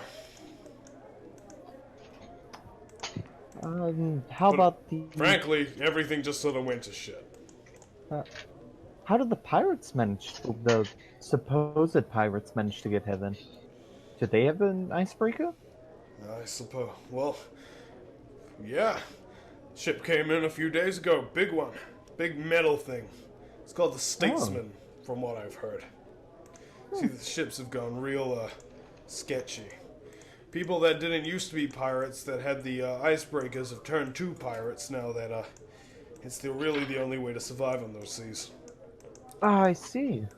It's real anarchy out there. But I'm sure you don't want to hear about all the bad stuff. Let's talk about the good stuff, like drinks. Would you like any? What kind of drinks do you have? Well, I'm glad you asked. You see, here in Rupberry, we brew our very own. I, personally, tend to have my three most favorites. We got the Lavender Joy, the Garlic Riddle, and the Western Smash. I named that last one myself. Okay. What do you recommend for me? Well, Lavender Joy is for the old girls. On the night out, Garlic Riddle is for the people that want to go hard or go home, and Western Smash is for the guys that just like chilling around, sitting around, drinking beer. Whichever one you think is best for you. I think I'll try the last one. The Western Smash, good choice. It's my favorite personally. And he turns around and starts just like he takes like a beer bottle off the counter and pours you like what are they called? Pitchers? I forgot. Pause me drank. What?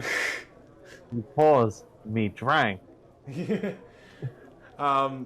pours you a mug of the beer and he kind of slides it over to you.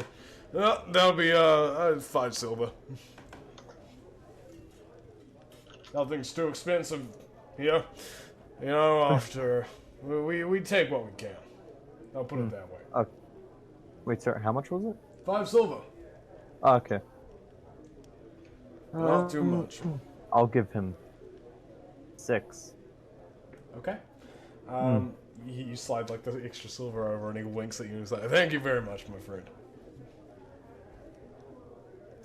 Well, is there anything else you want to know about while you're here? No, I think that's everything. Well, enjoy your beer. I'm gonna go tend to the pirates over there. And he sort of wanders over and you just sort of watch as he takes their order, comes back, starts pouring drinks for them. Okay, Nox, your puppy-filled thing just kind of keeps getting better as more and more small fluffy animals enter the room, just slowly one by one. Like 1 second it's full of puppies, and then the next is just like crap ton of bunnies come in, and then a crap ton of kittens, and then just like different like animals from all breeds and races. At one point there's a few kobolds in there just sort of like coming in for cuddles, and then they leave after a little bit. Aww. And just one by one, each of like the things that you find cute, just come in, do this cute little thing, and then leave. And this goes on for a couple hours, and then eventually, Oh yeah. you sort of like open your eyes, feeling much more refreshed, and you're just like, oh. Okay. Is there anything you're gonna do? It's the last few hours of sunlight now. So just Sam? No. I'm just taking in the cute puppy dream. Okay. You're gonna just keep dreaming about puppies? Okay. Vaven, what are you doing? After savoring my drink, I'm gonna go over to the pirates. Okay. You sort of like you're like building up your confidence as you're like just sitting there. You're like, okay, you got this, Vaven. You got this. Psyching myself up. Psyching yourself up. And then like there's like a little bit of beer left. You just sort of like put it to your lips and just like bang it back, and you just like slam your cup down. And you're like, you got this. You stand up and like very confidently, like straight back, chest out, walk over to the pirates. And you, so now you're just standing in front of the pirates, just very like stubbornly, like chest out, puffed out, trying to look as cool as you can, you know. Cool guy Vaven asserts dominance Yeah. over pirates. Okay. Hello there. Alright. This is...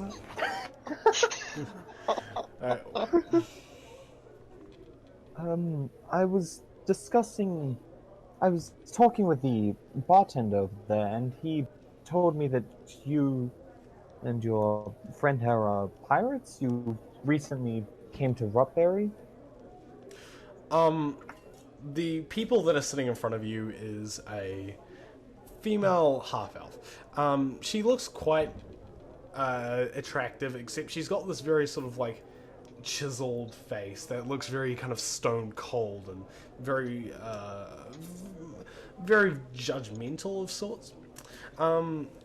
She's sitting next to a black human who has got very sort of short hair and is wearing a traditional sort of pirate's outfit.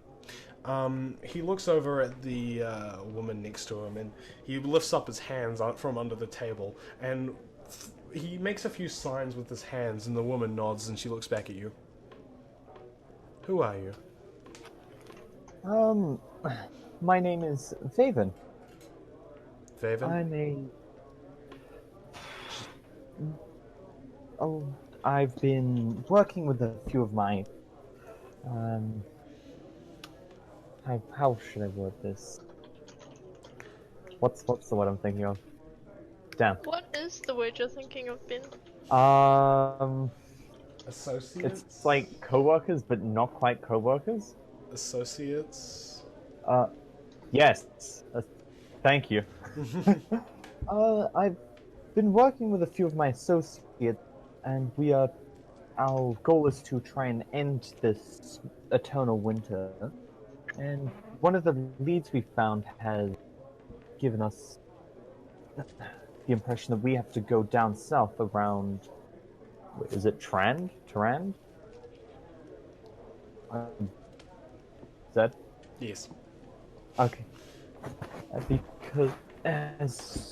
So that we can try and get this sorted out.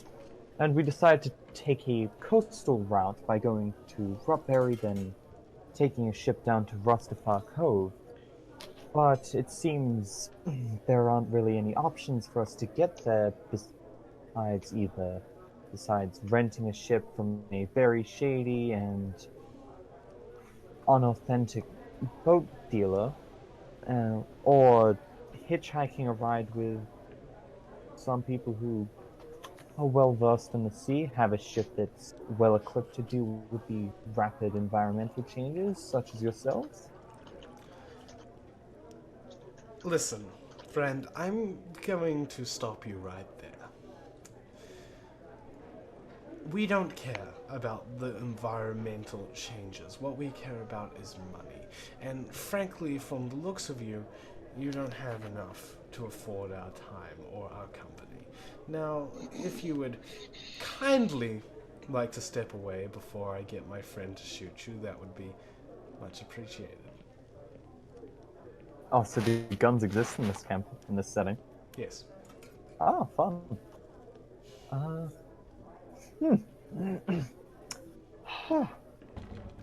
If you Done. would, however, like to come for a ride, we might be able to take you down south.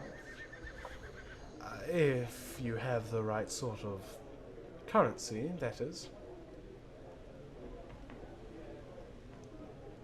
How much are you willing to pay?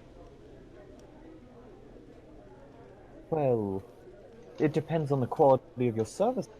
Because if it... Although I am not really in a position to choose. No, you're not. Mm, You see, the thing about your services is that you're not going to find any other than us here. yes. You seem to have a bit of a monopoly on any seafaring transport at the moment. Indeed we do. So, it's really... You have none of the power at the moment making deals. No? No. Okay then. So, Name your price. well, we could do... I'd say... 300 gold could get you down to Ilan's coast. Another 300 Okay. could get you to Rosfar Cove. 600 gold altogether. I see. Is there any way I can lower the price, or is it set at 600? Well, you'd still have to pay, but there are some ways you could lower the price. You could negotiate with our captain. He might be pitiful to you. Perhaps. But really, that's not for us to say. Very well. I would like to have some fresh meat on the boat, though. You're not traveling alone, are you? No. I have a few of my associates. There's Reek, Knox, Baronoff, Goblin 1, Goblin 2. There's another 5 of us. And are they strong? Um, 2 of them are. The other 3 are capable in more dexterous arts. Are they good workers? Do they follow orders? For the most part, when it's a good cause, and there is, like I said, and like you already know, no real choice in the matter, so they will be smart enough to follow any orders given. They might make good workers. If you meet us here again tomorrow, with your group of adventurers, perhaps we'll entertain you. Bring you to the ship and we'll see how that goes, shall we? Very well. Approximately what time tomorrow? Midday, exactly. Very well. We will see you then, Vaven. You too. The 2 pirates stand up. Well, the woman stands up and then she signs something at the other pirate who stands up, and the 2 of them walk away. Do I recognize, like, what kind of type of sign language that is?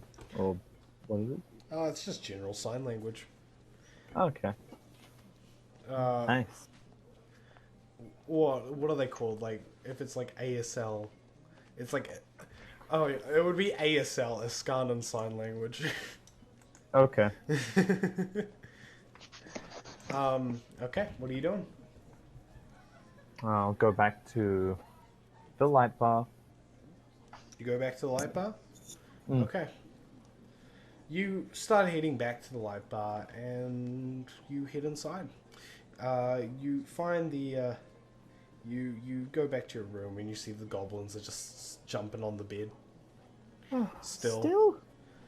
We don't get tired, Vaven. You should know this by now.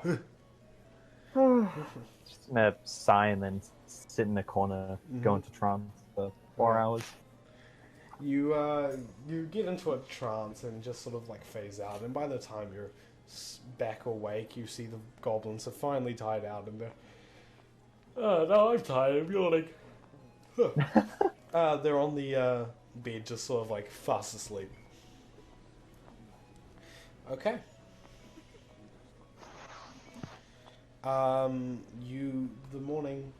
The night sort of passes, and eventually the dawn comes around, and each one of you wakes up slowly and surely into the morning.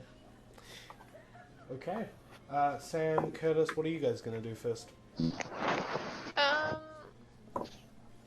I don't know. I am open to suggestions. Curtis? What do you... Am I still asleep? No, you just woke up. I have no idea then. Okay, Vaben, are you doing anything?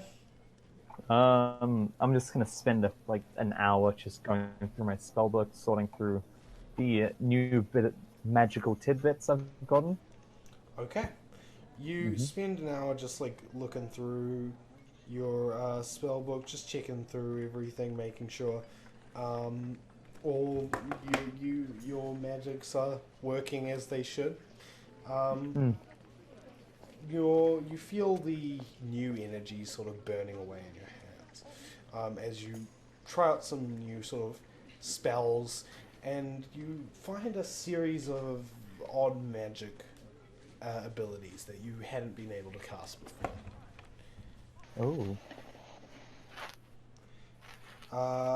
Is there anything you're going to do after that, though? Then I'm just gonna go downstairs to the main lobby area. Okay. You head downstairs into the main lobby area, and you see customers wandering in and out of the bar. And yeah, what are you doing? Anything down there?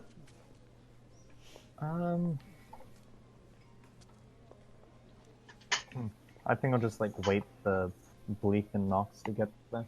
Okay. Get down. Bleak, Nox, what are you guys doing then? I'll go down to the bar. I guess I'll go with it. Okay. You head down to the bar and into the... Well, I cannot talk. You head down to the bar and into the main area of the light bar. And you... Well, I mean... You guys start having breakfast, or what? Yeah, I'm breakfast. just gonna sit in front of the fire. Okay. Breakfast. You Gonna sit get some You... cereal. Are you guys gonna eat your rations, or are you gonna buy something? I'm gonna eat rations. Okay. Sam, you just like take some dried food out of your pocket and start like munching on it in front of the fire. Just crouched over with like a fur, like Yeti cloak just over you, just like no. You look more goblinic than a lot of the goblins at the current moment of time. Curtis, Vaven and Bleak sit at a table and start like they both pay gold for a breakfast, and this brilliant sort of a lavish. That's cool. Yeah, well, he doesn't do anything other than golds. Oh. A very lavish, very large sort of breakfast is laid out in front of you guys for you to enjoy.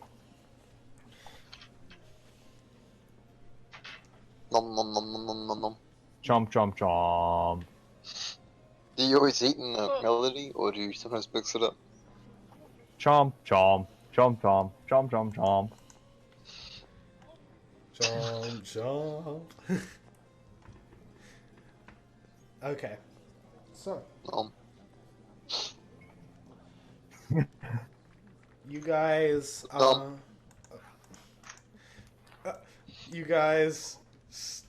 finish eating over your food, and you begin on your.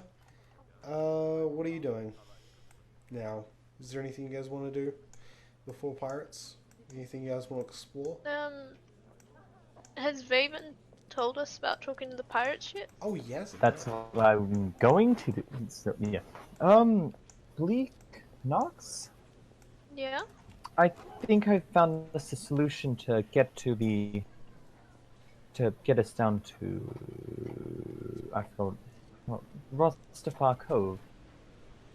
Oh, okay. What did you find? Seemingly the only realistic way we'll be able to get there is traveling with pirates. Oh, Yes. Okay. And they have quite a steep price of how much we have to pay for them to take us. 600 gold. Vaven, can we afford that? I'm not so sure if we can. I can. I mean, I have 150 gold. 141. I have 50. 50 gold. I am not poor, I swear. No. Yo, can we take a loan? There is a bank here. We could rob the bank? Rob the bank! No. That's not what I was. Let's rob the bank! No, we could try and get a loan. Maybe. Okay. But you've got to try and get the loan because I don't think they'll give it to us. Why wouldn't they give it to you? I don't know. But I feel like they're more likely to trust you, Vaven. Thank you. But I'd rather you two come with me as well. Not the We goblin. can rob the bank together, good idea. Yes. No. No, we're not robbing the bank. Well, Mm, okay, but they want us to meet them at one of the other bars I went to around midday. Well, exactly at midday, and I would rather had not be late for that, or otherwise, quite literally, our only chance of leaving here will set sail without us. Okay, well, we can definitely make that time. Hmm. So, Okay. shall we go to the bank then? Yes, lead the way. Okay, you guys start heading towards the bank. You reach where you see signs along the way, just like leading towards a bank, but the signs appear to be hastily painted. They're not like pristine sort of carved signs like a lot of them. They're just signs that have been carved out of wood and then just like plopped along the and nailed to like signpost over other signs, with like painted on word bank all over all of them. You guys slowly reach the bank, in quotations, and you see a very kind of rundown looking stone building. Well, this must be it then. Lead the way. Go inside the bank. You guys head in. Inside the bank is, it looks kind of like something, some sort of like quarrel or something must have gone on in there, because a lot of the building appear to have like fallen down around you. There's very little like stuff there that doesn't look old. Everything looks like it has been either somewhat kind of like rotted away or it's fallen down. Large pillars and stones appear to be chipped and cracked and are just sort of like lying all over the place, while the banker's booths and now all the wood and paper that was in it is now rotten, and it's just very damp and dank. Out of one of the corners, though, pokes a small head. It looks up at you for a second, and then back down. You hear like the murmuring of Draconic, and you see a kobold head just poke back up. Oh. Hi. More kobolds. Hello Yes. there. Hello? Mm, Can I go tackle hug? Tackle hug. Yeah. Okay. hug. You seeing the kobold, you just like are filled with this like sudden like burst of just like excitement, Sprint. and you start sprinting at it. The stunt from Zed is actually reenacting this. You start sprinting at the kobold, and as you get closer and closer, the kobold just like suddenly like just realizes that you're running, and it's like, and it dashes away from you and sprints and hides under the under some rocks and stuff. As you're running, you from behind a pillar emerges this human-sized creature. The creature is it's not exactly good looking. It's got very large pointed ears and an oddly shaped nose. Its skin is this sort of like deep red, and and as you're running towards the kobold, intent on like chasing it, it jumps in front of you and pushes you back to the ground. I'd appreciate it if you didn't attack my workers. I'm about to kill this man. No. What do you mean, workers? They work here. Do they get paid for it? Of course. Okay, it's fine then. Why? Who are you? Why are you here? I'm just a fan of kobolds. Actually, we came here for a specific reason. And what reason We're- is that? We are in need of a loan. A loan. People don't normally come here for loans. Well, that is what a bank is for, isn't it? But people don't normally come here for anything bank related. Then what would they come here for? People don't normally come here. In general. Ah. Then how do you have the money to still pay your employees if you're not doing so well in the business? They paid in food. Ah. That seems reasonable enough. They said nothing else. Now why are you here? For a loan.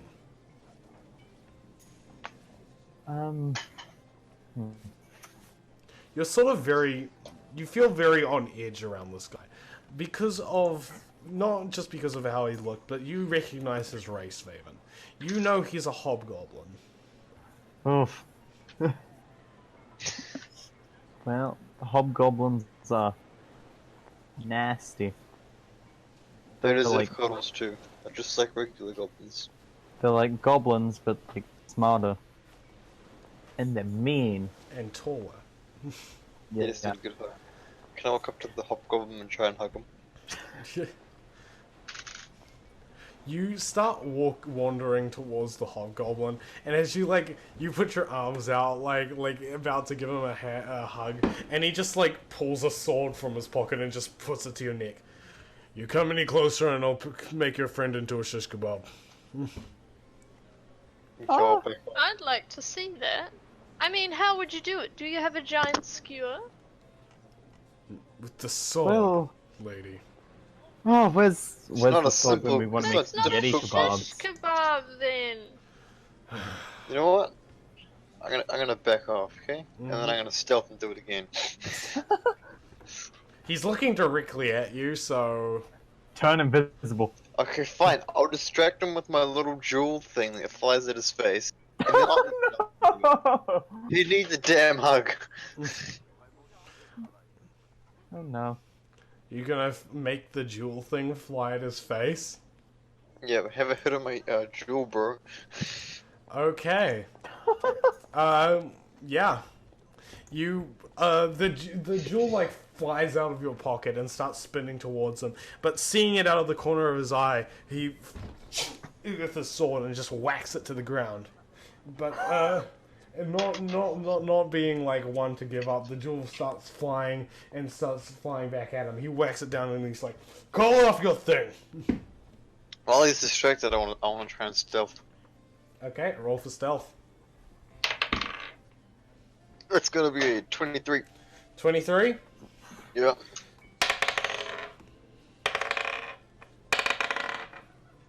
Oof. Okay. As you're kind of walking towards him, arms out, sneaking out, trying to give him a hug, he sees you out of the corner of his eye and just in the face with his elbow. Damn it! And does 6 damage. So I gotta take a long rest, right? Yeah. In your face with 6. his elbow. I'm still going for it, boys. He knocks you down to the ground, and you just and he's like, "You try that again, I'll stab you." Bleak, would you mind stopping that, please? Okay. We'll stop everything. Elf, call off your Ganassi. Well, he You isn't, just did. and he isn't necessarily my Ganassi. He's just a bit, Special. no, not necessarily, just very erratic at times. Well, what do you want? A loan? You're not doing a very good job of trying to get it. Sadly, you are Very correct. So, what do you want? How much? 600. 600 gold. 600 gold. Really? And after such a fine display like that, you think I'm gonna give it to you? Anyone here Oh, can we're fit the not sword? associated with that Genasi. He just walked in here conveniently after we walked in. We have no idea who he is.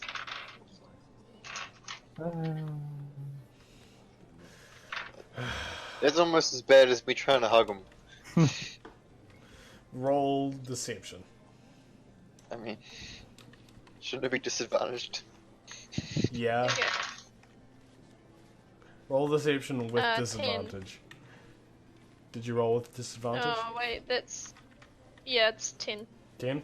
Okay. Yeah. He kind of like looks at you and he's like, "Do you take me for a fool?" Maybe. No, no. As you say that, he just like scowls at you. Man, you guys are really bad at gut bargaining, aren't you? I always feel pitiful for you. Well, our smooth talk is a bit busy, so... Yes, we are abysmal at this. How about you give us the loan, I'll give you a hug. I don't want a hug. I don't How want to about give you the loan. how about you give us the loan, and I won't give you a hug. How about if you try and give me a hug, I'll stab you in the chest. You really want to be a murderer? Because we can arrange that. Wouldn't be the first time. Yo, is murder here illegal? Just saying. Depends on how well we provoke it, I'm assuming. Can we just, like, have a court case instead? That's our campaign. We're gonna sue him. For Yes. We're gonna sue him out of that 600 gold. Sue me for what? Murder? Assault? I think if I have any right, I could probably sue you for breaking and entering. But we didn't break and enter. We just entered into this open establishment. Well, I'm asking you to leave. Well, I guess we tried. You did. And Maybe you this did poorly. Leaves. Yeah. See, so we should have robbed the bank instead. They say it's the walkout. No. Okay. You begin to leave. And as you're leaving, you see like groups of kobolds like start like peeking over from the rocks. There appears to be more than just one kobold in there, and they were all just waiting for you to leave. No. You eventually exit the building, and yeah, what are you guys gonna do?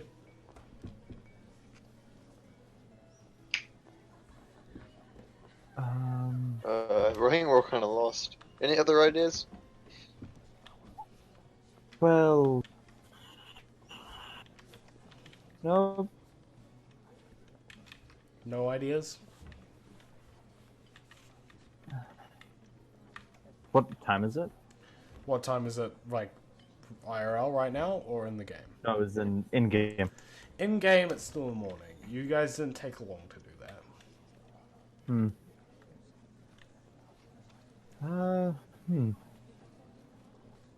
There's a haunted house here.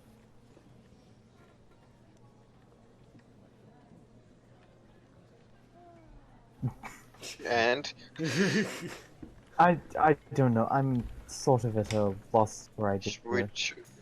I say we go rob the bank now. I'm not sure if that's a good idea. I mean, how well fortified can they be? Bleak, do you know the kobolds that you rightfully so adore? It's... If we were to rob that place, there's a good chance that it would negatively impact the kobolds because... Oh, well, we're not doing it then.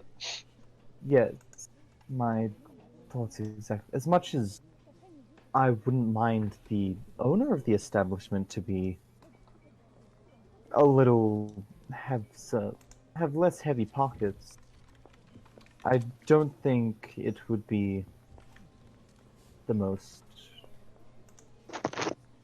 ideal solution.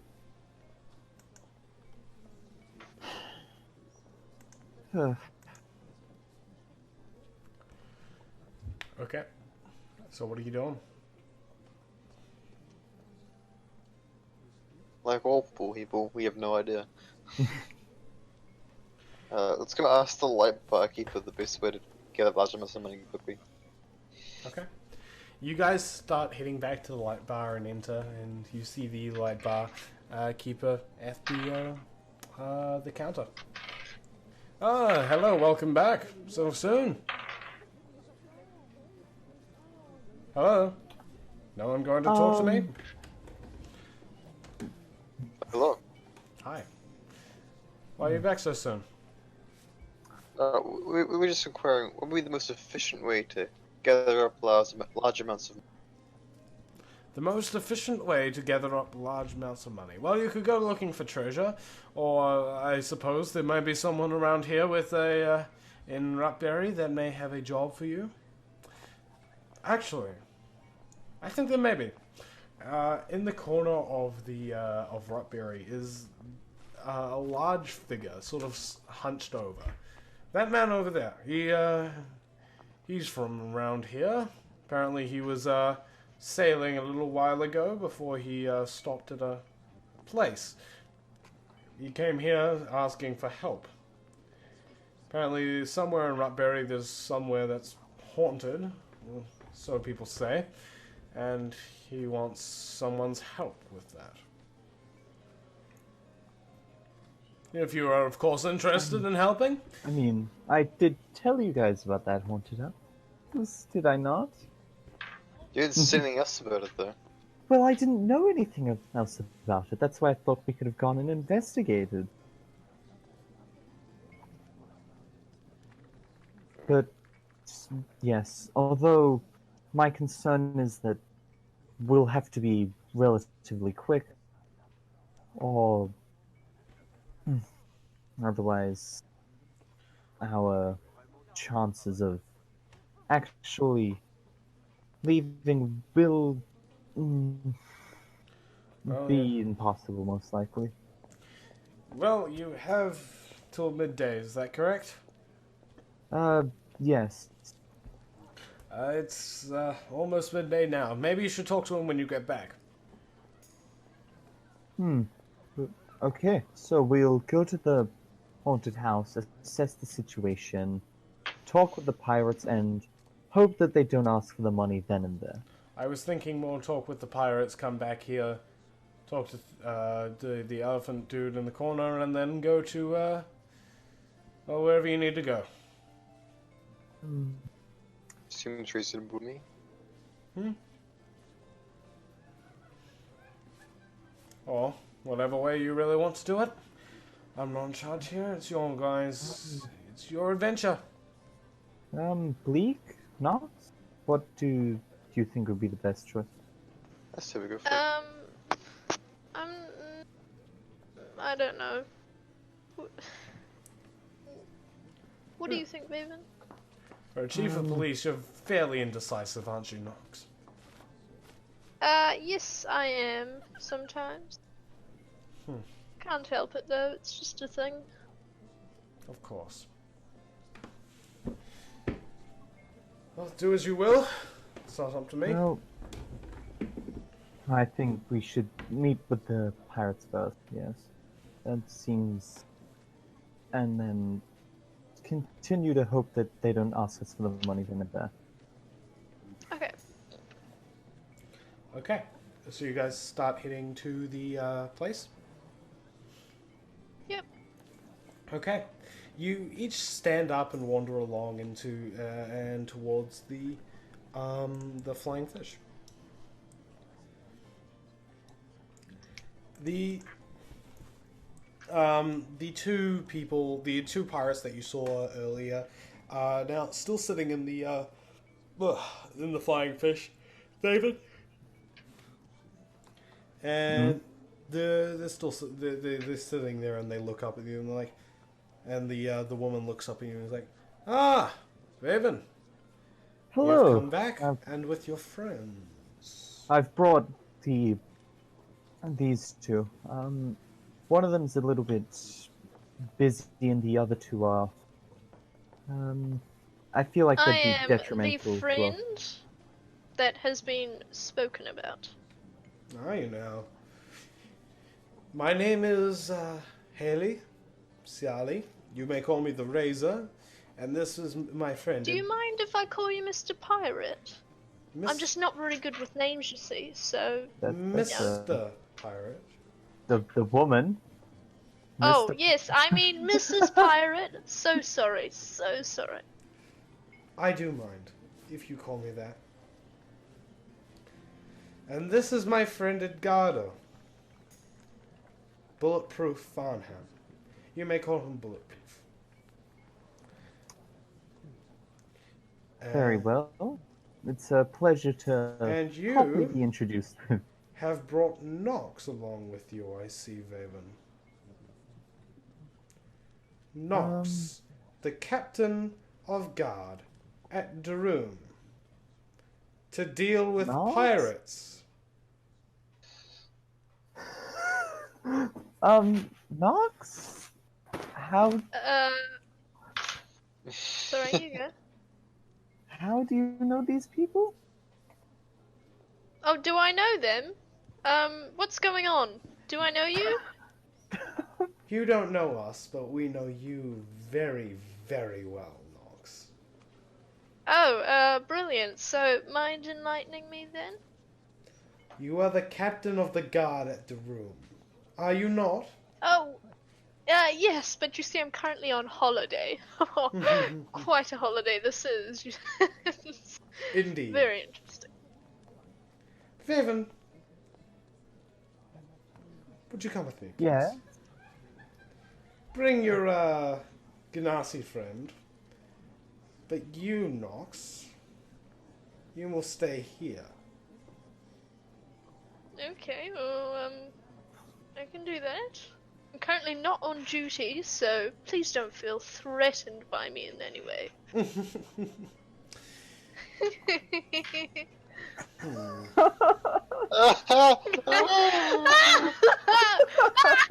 What? Shut up, the lot of you. Vaven, come. And she just turns around and starts walking off. And Edgardo stands up and starts following her. Just follow, I guess. Uh, Come on, Bleak. okay. Okay. Nox, what are you gonna do now? I guess I'll just find a place to sit down. You sit down at the, where the pirates were sitting. And you're just like, Yeah. Okay. I'm just like watching them, giving some side eye. Well, I mean, they're not near you. They left the bar. Yeah, but like as they leave. You're just gonna watch them? Okay. Yeah. They walk you and Vaven and Bleak along towards the beach. At the beach, you see a series of docks, and with ships that have been frozen over. The ice around the ships appears to have frozen and caused them to sink into the water, and they are completely stuck in place. The ice crawls up the sides of the ships, so they're almost completely underlined by this thick kind of layer of ice and frost. Eventually, though, at the end of the docks is a large ship completely made out of metal. The ship appears to be, on the side of the ship in large painted letters is the word, the Statesman. A long plank leads to the dock, and one by one they walk up it, with you lot following behind. On the ship, you see a series of people running around doing ship things, you know, and one by one they lead you towards the captain's quarters of the ship. It's you guys wander into the captain's quarters, and you see a man this man is human, and he is he has dark, kind of very tan skin, black hair, and as he turns around, you see he has two bright green eyes. Ah, hello there, my friends. Oh, and who are these you have brought with you? And no, I can't talk. The eagle, the razor, looks at the captain, and she says, "These are two fine fellows who wish to accompany us on our journey." Hello there, friends. You wish to hello. come? You wish to come with us on our journey? Ideally, yeah. Ah, very good. Are you skilled in the ways of the sea at all? Sailors? Experience with boats? Not particularly, but No. at least for myself and Bleak, I'm sure some of our magical expertise would translate onto being a deckhand. Magical expertise, so you are a wizard. Yes. And how about you, Ganassi? I'm proficient with the bow and a sword. I know some survival tactics, that's about it. A fighter? A ranger? Yes. Well then, I would be quite happy to have you work here. My name is Benedissimo the Eagle Temple. You may call me the Eagle or Benedissimo, I do not know. But I have one question. Can you pay to sail with us? You know, Get paid. if you work here on the ship, I may lower the price a little. But if you don't, then it is full price. How much will you be lowering it by? I'd say we could go half price, 300, rather than the 600 that you would be offered for where you need to go. That sounds more than agreeable. Ah, indeed. Good.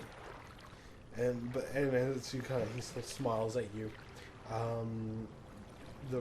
Haley kind of like leans past, she's like, "Captain, they have brought Nox with them. Nox, the captain of the guard of the room, is with you." Yes. Something I was... Would Vaven have known that? You haven't talked to Nox about a backstory at all. Yeah. So, yeah. Something that I was unaware of. And now that I know, it seems to be negatively impacting our chances of getting on the ship, isn't it? I'd say so. See, the thing about the room is that they have foiled, Nox and her crew have foiled our plan many a time in the past. She seems to always appear when we don't want her to. She is almost too vigilant, and I sincerely doubt that she would actually be off on holiday as her, as the spies have told us. So why is she here? And it seems almost too coincidental that she would turn up on our doorstep when she's supposed to be on holiday. Don't you think, Eagle? And then Razor sort of looks at you, Benedissimo, and she's like, "Yes, seems almost too coincidental." Benedissimo goes, "Exactly. So, Nox might present a problem." Give me a sec. Okay. Okay, yeah? Yeah. You're not Heather. Oh, I thought you called me.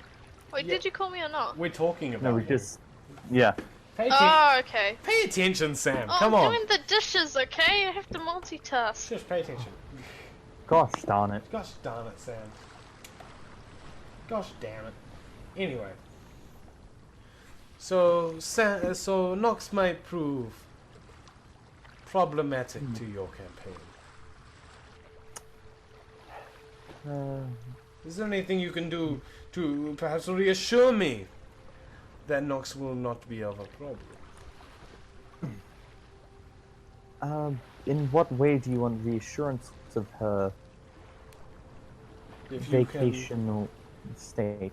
prove to me that Nox is not following her old Daroom law, then perhaps we will consider letting her and your kin sail with us across the seas. Yes? Sounds Yes. good to me.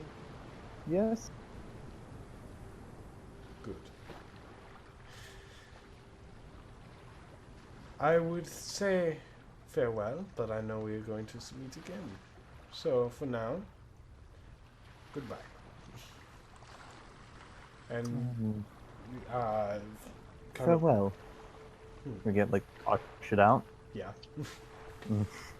You each stand up and are very kind of like hurriedly rushed out of the room as the captain goes back to what he was doing.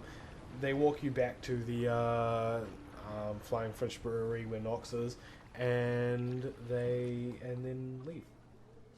Okay. Okay, Nox, we have some good news and some bad news. Oh, please tell me. Did it go well? Did they say wonderful things about me? Not necessarily. You see, I'll start with the good. The good news is that they're willing to lower the price to 300 if we work. The bad news is because of your past employment, which I'm assuming none of us were aware of, were aware of before now. Well, I mean, the topic never really came up, so, you know. Yes, but it seems that you have either directly or indirectly negatively impacted them, and as a result, they don't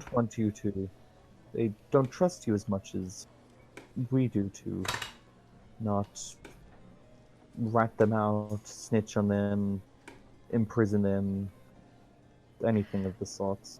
Well, I'll put it to you like this. In the usual situation, if I was at work, I would definitely rat them out, as you say, but I'm currently on holiday and on strict orders not to conduct any work-like business. Strict orders, and I would never disobey my master. Is there any physical proof that you've gotten this assignment? Or No, lack it thereof? was, the only thing I have for proof is this Hawaiian shirt I wear, you see. It was given as a gift to me to force me on holiday or something along those lines. So I really, you'll just have to trust my word, but I mean, a knight's word is an honorable one, so it shouldn't be too much problem, should it? Well, they need a proper, some sort of tangible proof, though. I don't really have any tangible proof to prove that. I mean, I can talk to them myself if you'd like. I mean, if it's really necessary, they can tie me up so I don't do anything while we're sailing around.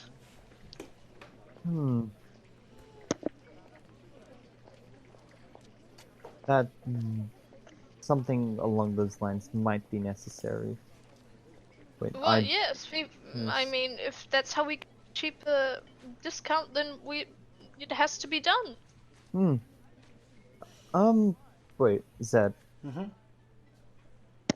When did they tell us to meet back with them? I can't remember.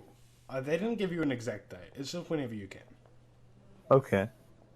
For now we will go talk with the man that we might be able to get any money, some extra money to pay for the trip, so that we aren't shilling out our pretty much life savings.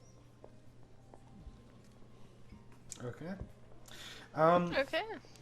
You wander over to the back of the bar, where the large figure is sort of just like gently sipping at a small cup of ale.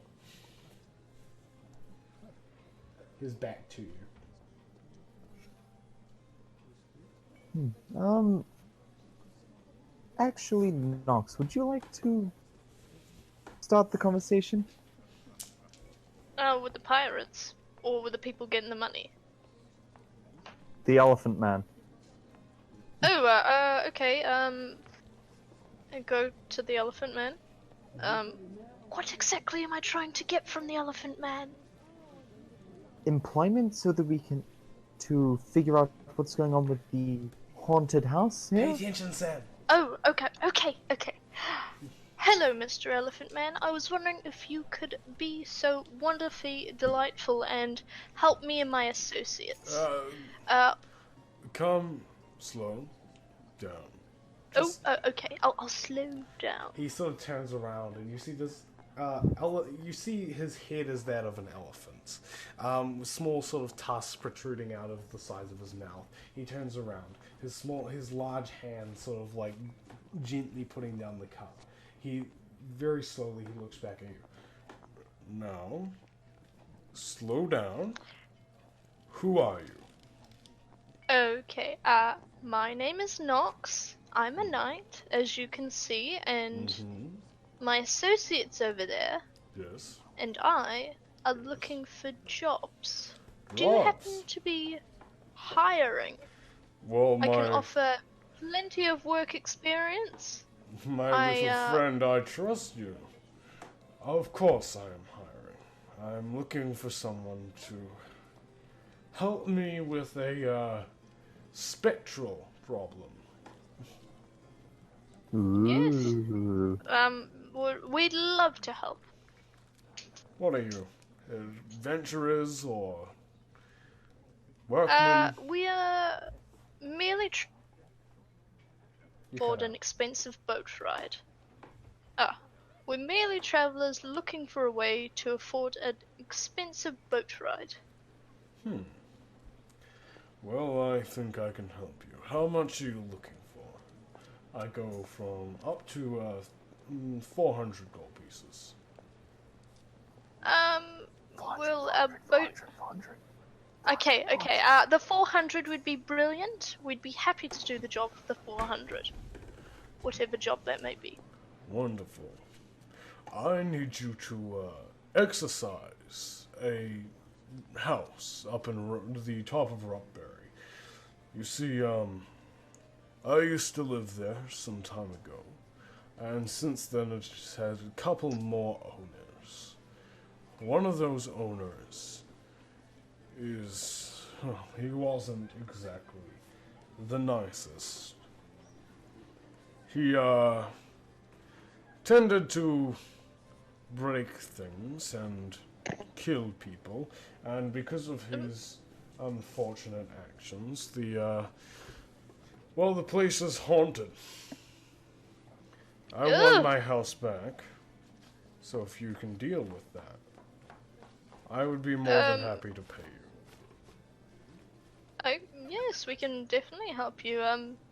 My friend over there, he's rather skilled in the arts of magic, so I'm sure it'd come in rather handy. What are your names, by the way?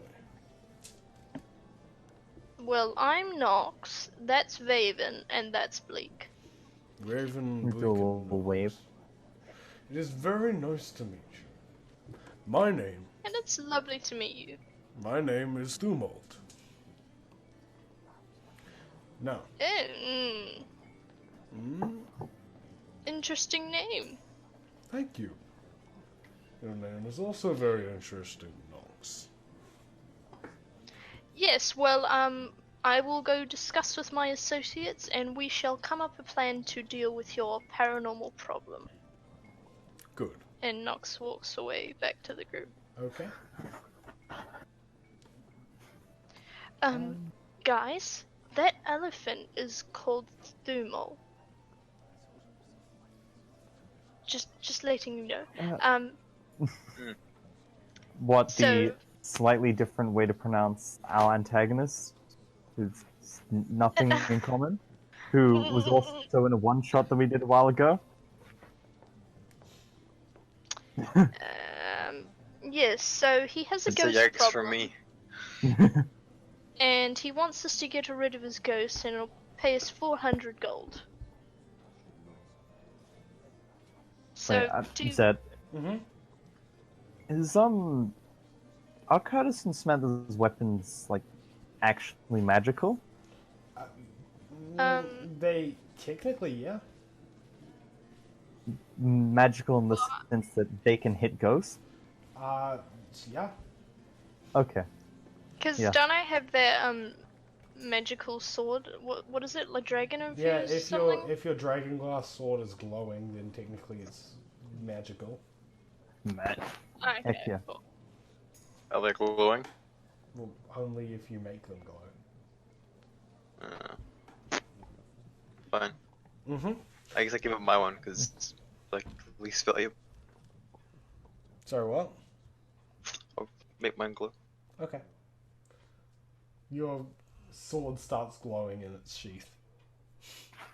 Ooh, Ooh. sparkly. So, what are you guys doing? Well, should we go to the house now then?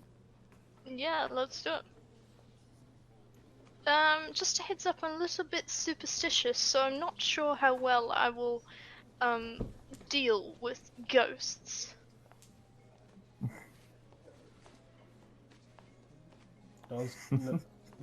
No, there's just awkward silence after anyone says anything now. Yes. like- No one's really paying much attention That- today. No, they're dramatic pauses Dramatic pauses. for effect. You gotta I say think everything. we should. You gotta I thought it was just the lagging of the mics or something. No, it's just no one's talking. Dramatic pauses. Okay. So we be going to We be going. Scary House Adventure Time? You guys don't know where the house is. Oh, That's only okay. a slight problem. I go back to Semantics. Elephant Man. So, Uh, will you do it? Yes, we'll do it. You just need to tell us your address. And, will you be paying before we clean the problem, or after? Well, we could do half before, half after. 200 now, 200 after. Brilliant. Okay. Good. Here's your 200. He takes out a sort of sack of gold and starts slowly chink, chink, chink, counting the 200 gold pieces, and then he slides them over to you. And you'll get the rest of that on your way back. Sound good? Yeah, sounds good. Now, the house is at the top of the hill, furthest away from the sea. If you go out of here, turn left, back to the main, main area, and then you go up the southward towards the hills, then you should be able to find it. It's pretty much the only house up there. And we Okay, walk. cool.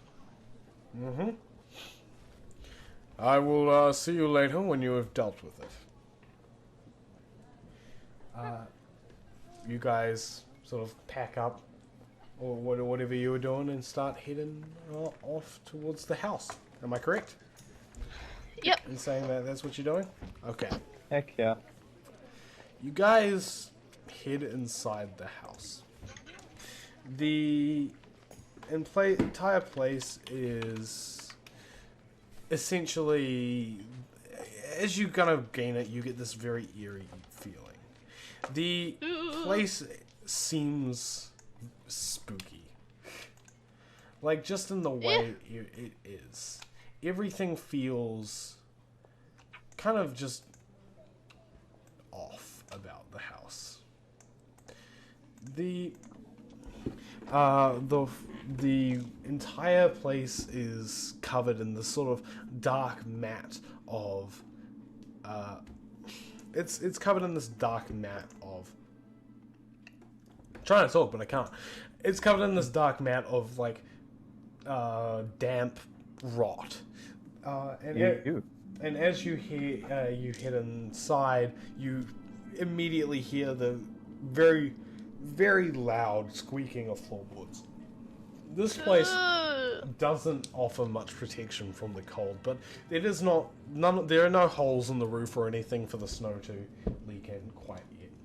It seems quite well preserved compared to a lot of the houses, but it is still overall incredibly eerie. Yeah. What do you guys do?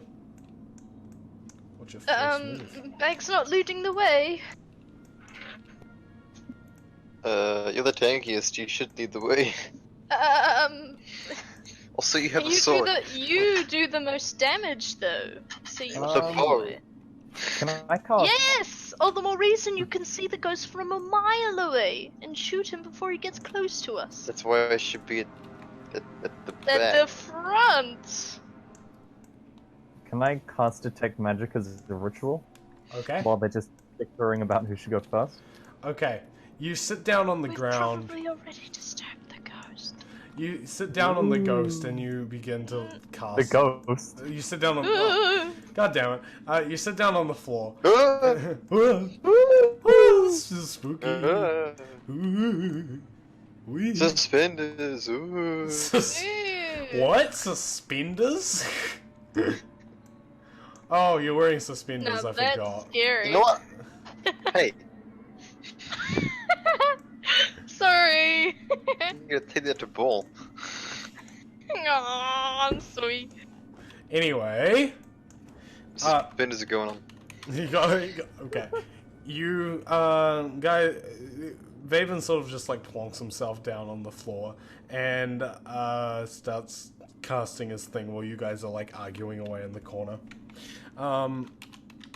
Okay. Vaven, you feel a strange magical presence just sort of surrounding you. It doesn't Ooh, spooky. it doesn't appear to be coming. Ew, What? Why ew? Because spooky. magical is- presence everywhere is ew. Why is magical presence everywhere ew? Because it is. Is. Get it right, Sid. It just is. Is that Yeah. is this just a Sam thing? No, Yes. I would be disturbed No. if there was just a mysterious magical presence everywhere. We could be like huffing some ectoplasm for all we know. Huffing ectoplasm. Sounds Yeah. like a fun night out. It's like sounds like a normal weekend. I don't know what you're talking about. Everyone does that, right? Yeah. Right? Yeah. Get home, huff some Okay. ectoplasm. Get home. Yeah, you just take your ectoplasm bong out, just give it a huff, you know. Normal evening.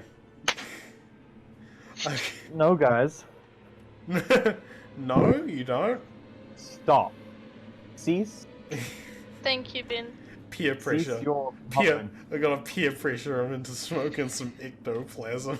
It's huffing it, not smoking Ectoplasm? it. Fool. Huff some ectoplasm with us, bro. Huh? With the boys. With the We boys. haven't even kids do it, figured Ben. out if it's ectoplasm yet. Okay. Do I know what school of magic, if any, this magical presence is? Necromancy. Well, that's not surprising. The edgiest school of magic. Yes. Everyone knows that necromancy is the edgiest of magic. Only cool kids do necromancy. Only cool kids do ectoplasm. only the coolest of cool kids can do ectoplasm like a boss. I think I've like Yo, kid, you one. want some ectoplasm? Yo, kid, come over here. You want some ectoplasm? Everybody likes Hey kid, ectoplasm, wanna right? buy some ectoplasm? Yeah, just Shall we like get on to actually clearing the ghost out?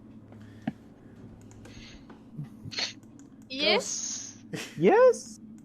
Yes. Maybe. Yes. Okay. Brilliant.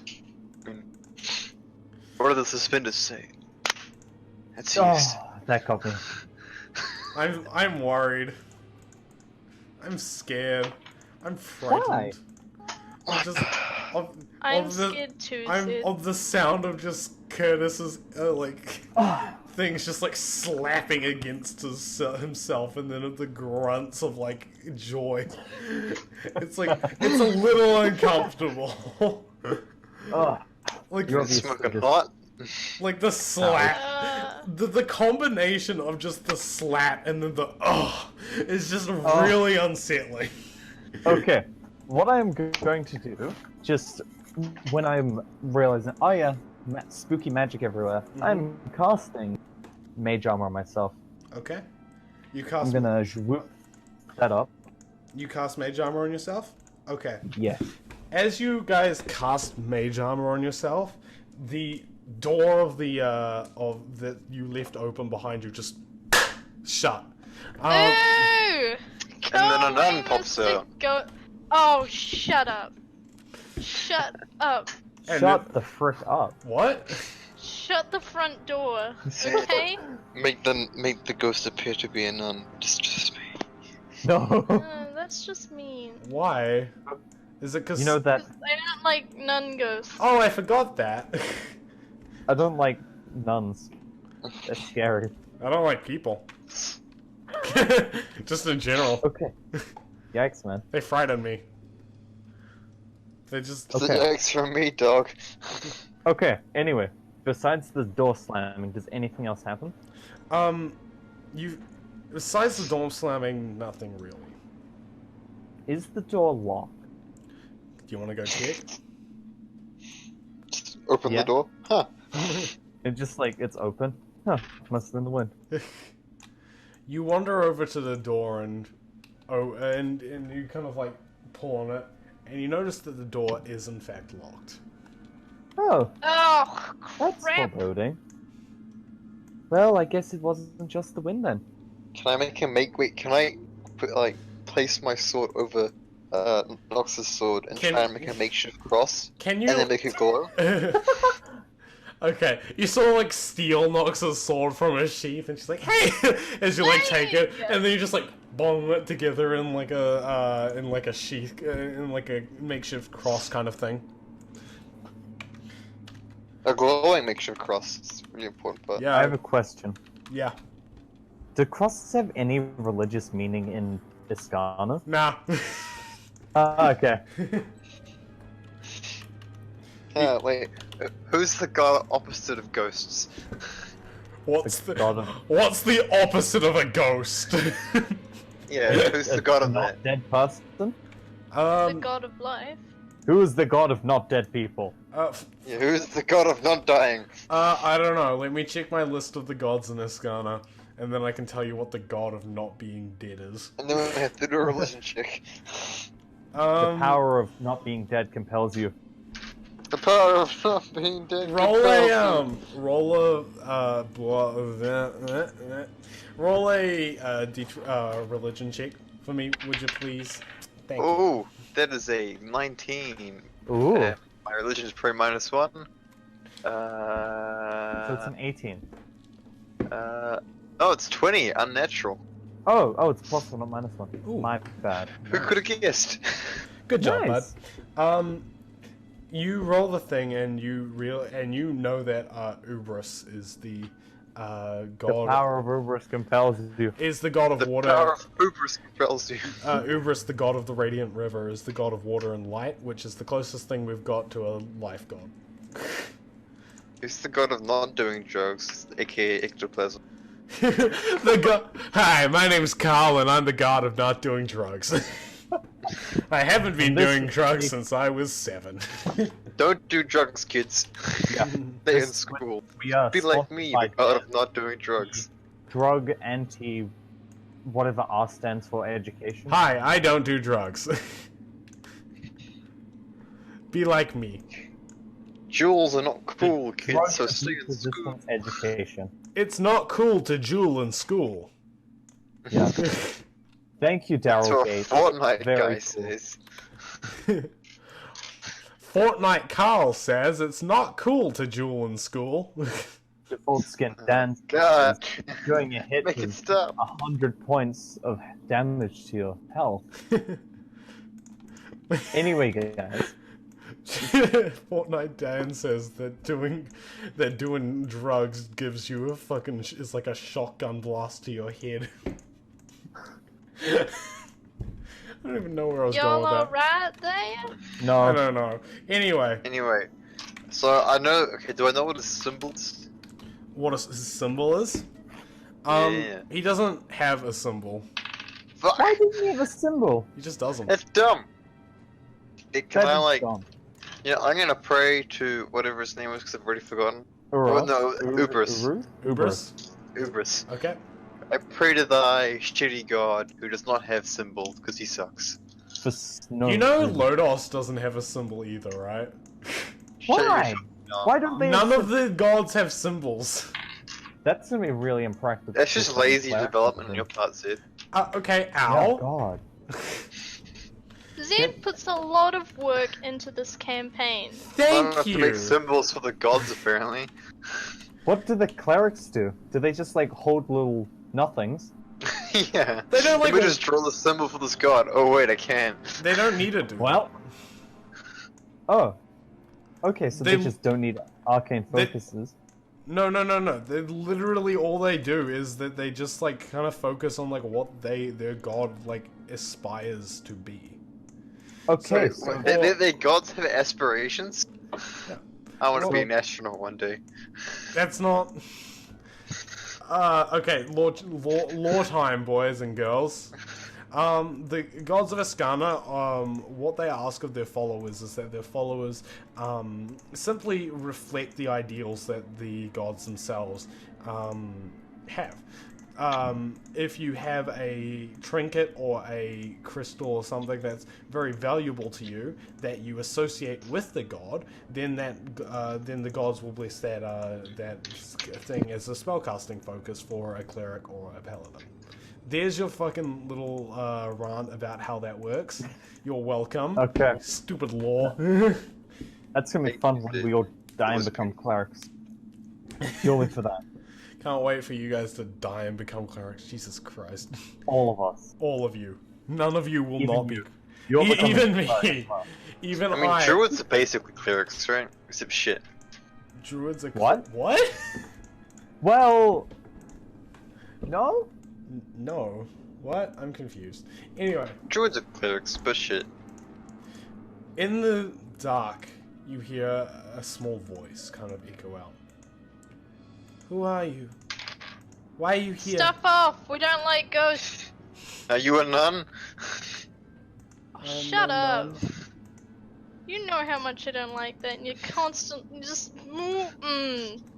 This is the first time.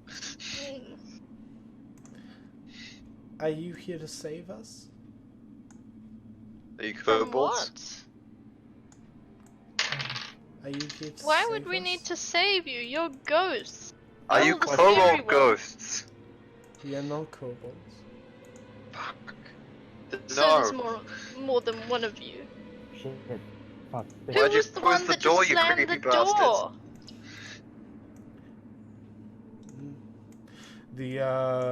The small voice sort of like echoes out around the room, and suddenly a ghost appears.